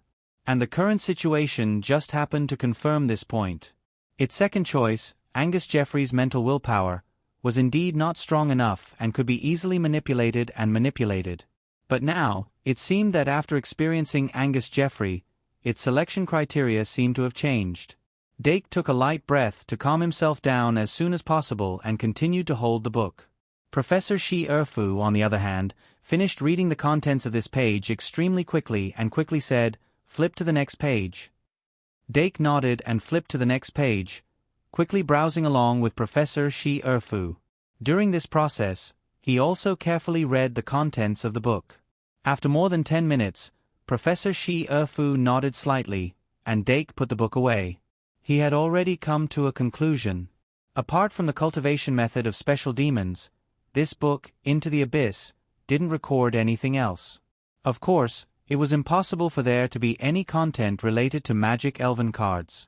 And to cultivate demons according to the method described in the book, especially high-level demons, was bound to be very difficult. But what if he only cultivated a part of the demon's body parts? I understand, Dake said in realization. Cultivating a magic elven card doesn't require cultivating a complete demon. Perhaps Angus Jeffrey did cultivate a complete demon in the beginning. For example, that brain fluid demon. But after that, he definitely didn't continue.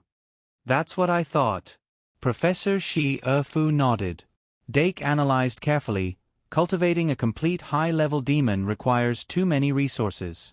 Even Angus Jeffrey, his resources are limited. Moreover, his time is very limited. And no matter if it's the current Angus Jeffrey or the past Cameron Macefield, the first thing they thought of after getting into the abyss wasn't to cultivate demons, but to use it to refine magic elves. This is probably the thought process of a magus. If it were me, perhaps I would have the same thought. But according to the contents of Into the Abyss, it's obvious that it passed between several students to cultivate more demons, and not some magic elven card. So it's only a matter of time before it gives up on Angus Jeffrey and chooses someone else to replace him. I just didn't expect it to happen today. Professor Shi-Erfu shook his head and said, "How can it be so coincidental? There must be some special connection between it and Angus Jeffrey, so it decided to find someone else when it felt that something was wrong. Anyway, let's go back to the infirmary first." Angus Jeffrey's room was empty. Apart from Into the Abyss that Dake found, there was almost nothing else. So there was no point in staying here any longer. The three of them nodded to each other in confirmation. Professor Shi-Erfu summoned a gust of wind again and quickly left with the three of them. Soon, they returned to the infirmary. When they landed outside the infirmary, they didn't make a lot of noise. Sister Kalien and Professor Ka-Zayer were still examining and diagnosing Angus Jeffrey in the room inside. Professor Shi-Erfu glanced inside and motioned for Dake and Li to sit down and wait patiently. After about 15 minutes, Professor Ka-Zayer lifted the curtain and walked out of the room inside. His expression was calm, and no joy could be seen. Professor Shi-Erfu immediately asked, "How is it?" Professor Ka-Zayer glanced around and said, "Did you find the book?" Professor Shi-Erfu nodded and said, "I found it. It's in Jeffrey's room, but I didn't find his laboratory." Professor Ka-Zayer's gaze fell on Dake's hand and asked, "Which book is it?" Dake raised the book so that the title on the cover faced Professor Ka-Zayer. Professor Ka-Zayer couldn't help but frown and ask, "Into the Abyss?"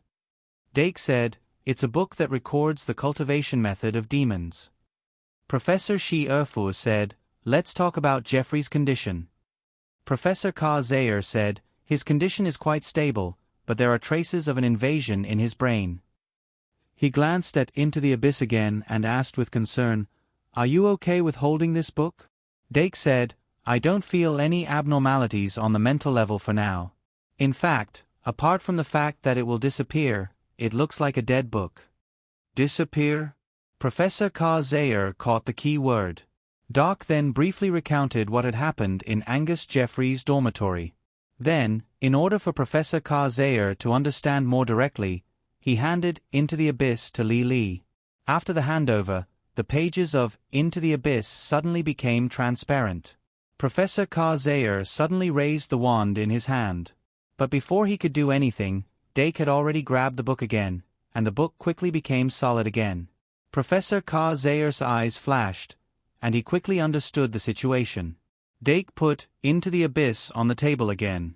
This time, it didn't disappear. Dake said, "We can put it aside, but we can't give it to others. And when it determines that I'm not the person it's looking for, it might disappear even if I hold it in my hand." Professor Ka-Zayer nodded and said, "It's the same as what we predicted. We need to find a way to completely imprison it." Professor Shi-Erfu suggested, "Let's inform Mitya. She's an expert in this field." Professor Ka-Zayer agreed, "That's feasible." Li immediately raised his hand and said, "Then I'll go find it." Professor Shi-Erfu and Professor Ka-Zayer both nodded. The corners of Professor Li's mouth suddenly curled up, and he excitedly acted as the messenger. After she left, Professor Ka Zaire sat down in front of the desk, poured himself a cup of tea, and slowly said, "When Mitya comes, I'll wake Angus Jeffrey up." Professor Shi Erfu asked, "Can you wake him up already?" Professor Ka Zaire waved his hand and said with a smile, "The reason why he fainted was because he was too anxious. It has nothing to do with anything else." Dake's expression suddenly became strange. Professor Ka Zaire added, "Of course, the reason why his mood fluctuated so violently is related to the erosion of his brain. Anyway, we can ask him about the details after he wakes up. What I'm more worried about is that since the owner of this book has changed, the memories in his brain are likely to be gone." Professor Shi Erfu said, "Although this book is made from the skin of the book-eating demon, it can't erase all the traces related to itself. Cameron Macefield is the proof." Professor Ka Zaire nodded and said, "I hope so." Professor Mitya was quickly brought over by Li. As soon as she landed, she was obviously excited and said, "Where's the melon?" "Oh no, where's the book?" Then, without waiting for anyone to answer, her eyes immediately locked on the book in Dake's hand, Into the Abyss. "This is the book, right? Let me see." She immediately stepped forward and stretched out her hand to take it. Dake slightly loosened his hand, and she pulled the book out. In the next moment, the book became transparent again. However, Professor Mitya was already prepared. Her smile didn't change, and silver light flashed in her eyes. Immediately, threads of magic power gushed out from her hand. The silver-white threads of magic power surrounded Into the Abyss in the blink of an eye, like the orbit of a planet around a star. Then, this book that was like a dead object in Dake's hand suddenly erupted with an extremely strong dark aura. Trying to struggle? The corners of Professor Mitya's mouth curled up, and the silver light in her eyes became even brighter. Suddenly, a huge amount of magic power gushed out, forcibly suppressing the dark aura. Then, the silver-white threads around the book instantly turned into chains and firmly bound Into the Abyss. The book's translucent appearance became solid in the blink of an eye. "Done." With an indifferent expression, Professor Mitya picked up the book sealed by the enchantment and examined it from top to bottom. Then, she asked curiously, "How did you find it?" A few minutes later Mitya, who had understood the whole process, sighed in admiration and opened the book. However, she didn't read it carefully. Instead, she closed the book and returned it to Dake. Dake asked curiously, "Professor, you don't want to read it?" Professor Mitya smiled and said, "It's fine as long as I know what kind of book this is. I don't want to know the cultivation method of the demons." Dake frowned and asked, "Is there a taboo in this?" "The demon race is already extinct," Mitya said with a profound tone. The group walked into the inner room one after another. Dake was still holding the book in his hand, but he was no longer flipping through it. They came to the sickbed and looked down at Angus Jeffrey, who was lying on it. Sister Ka-lien asked, "Do you want to wake him up now?" Professor Shi Erfu said with a serious expression, "Wake him up." Sister Ka-lien nodded, then suddenly slapped Jeffrey on the forehead. Slap. There wasn't the slightest trace of mana fluctuations. Dake's vision went dark. He saw Angus Jeffrey suddenly wake up, accompanied by a nightmarish scream. When he opened his eyes, the scream came to an abrupt stop. His face was pale. Then, he glared at Dake Dimming, who was in the crowd. Dake smiled at him. Angus Jeffrey obviously didn't understand the situation he was in. He subconsciously grinned in response. However, when he looked down, he saw the book, Into the Abyss. His entire body trembled, and he shuddered violently. He only felt that his entire body was ice cold. "Don't be afraid." Professor Ka Zaire's gentle voice sounded in his ear, with a mysterious power that could soothe the soul. Angus Jeffrey gradually calmed down and asked in a low voice, "Where is this?" Professor Ka Zaire said, "You passed out on the platform. This is the infirmary." "Passed out? On the platform?" Angus Jeffrey murmured several times. Suddenly, his eyes rolled back, his head fell back, and his consciousness was cut off again. After a while, Professor Ka Zayer hesitated and said, "Did I say anything?" "There's great terror in your words." Sister Ka Lien stretched out her finger and poked Angus Jeffrey's face several times. Then she said, "I'll wake him up again. Watch your words." Dake glanced at Angus Jeffrey's face and said embarrassedly, "Should I step back?" You're tuning in to the Narrate and Escape YouTube channel. Don't forget to subscribe and join us on this journey to catch the most captivating stories.